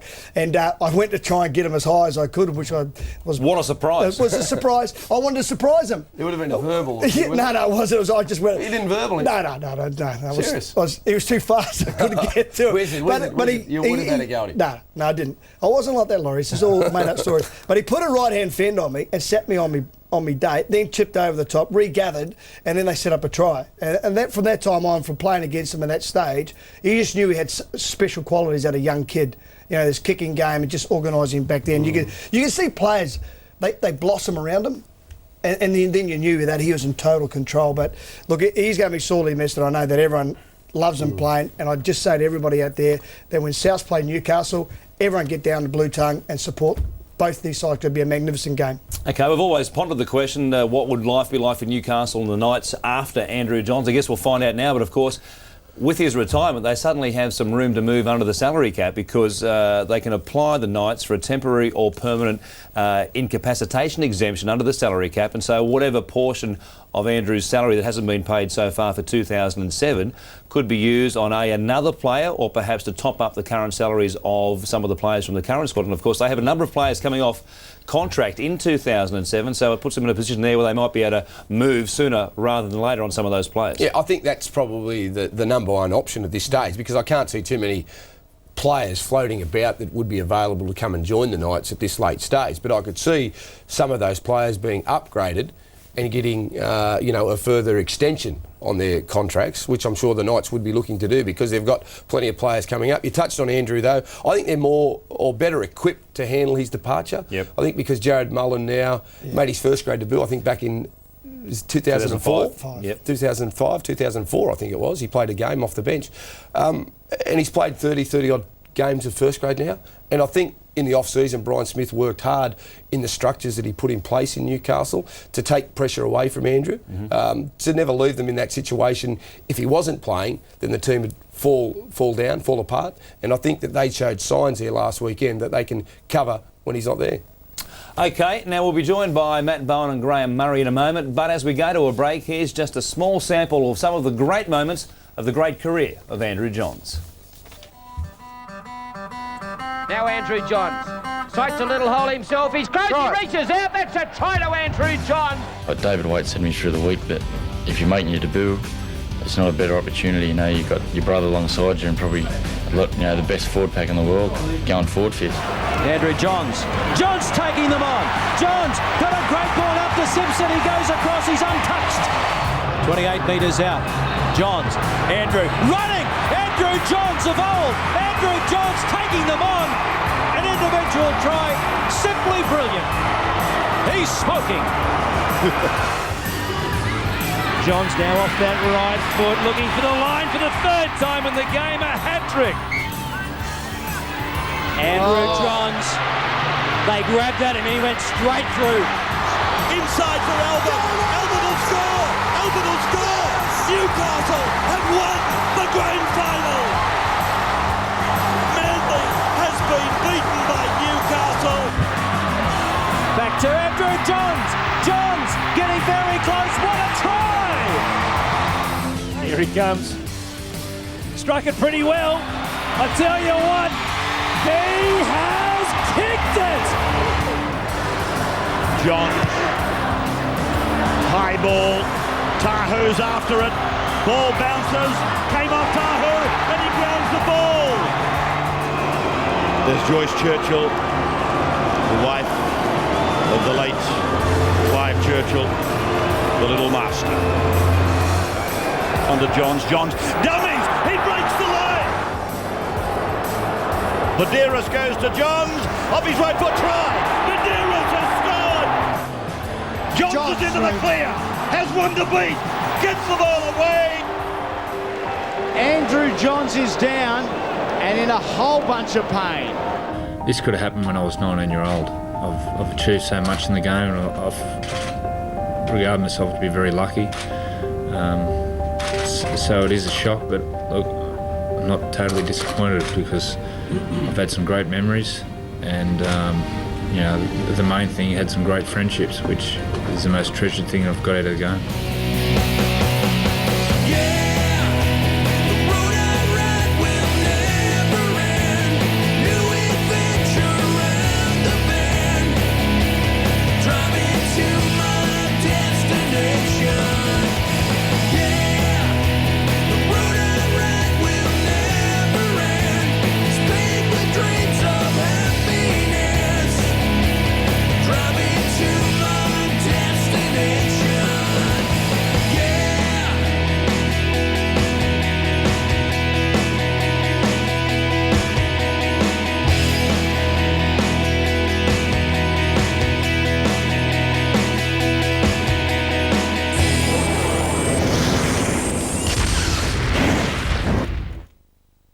Retired Andrew Johns joined the keen judges of thoroughbreds in a multi-million-dollar day at the yearling sales. There's plenty of money there. Well, now, Rock of Gibraltar Colt fetched $3 million last night and helped propel the Easter yearling sales into record-breaking figures. The big money was back out today, and so was an unexpected onlooker. On day one of retirement, Andrew Johns went to the races. Day two, a little look around the Easter yearling sales.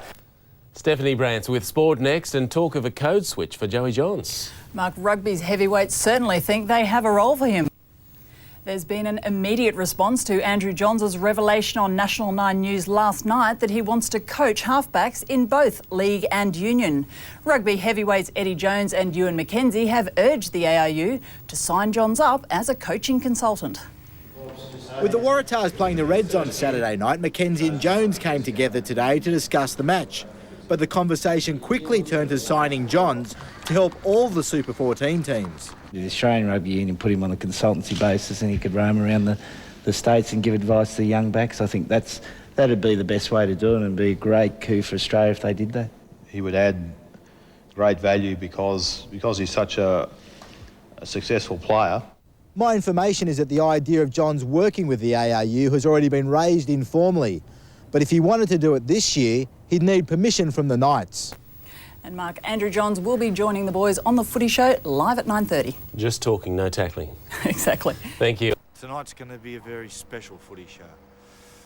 I don't want to give too much away. Let's just say it's going to be special.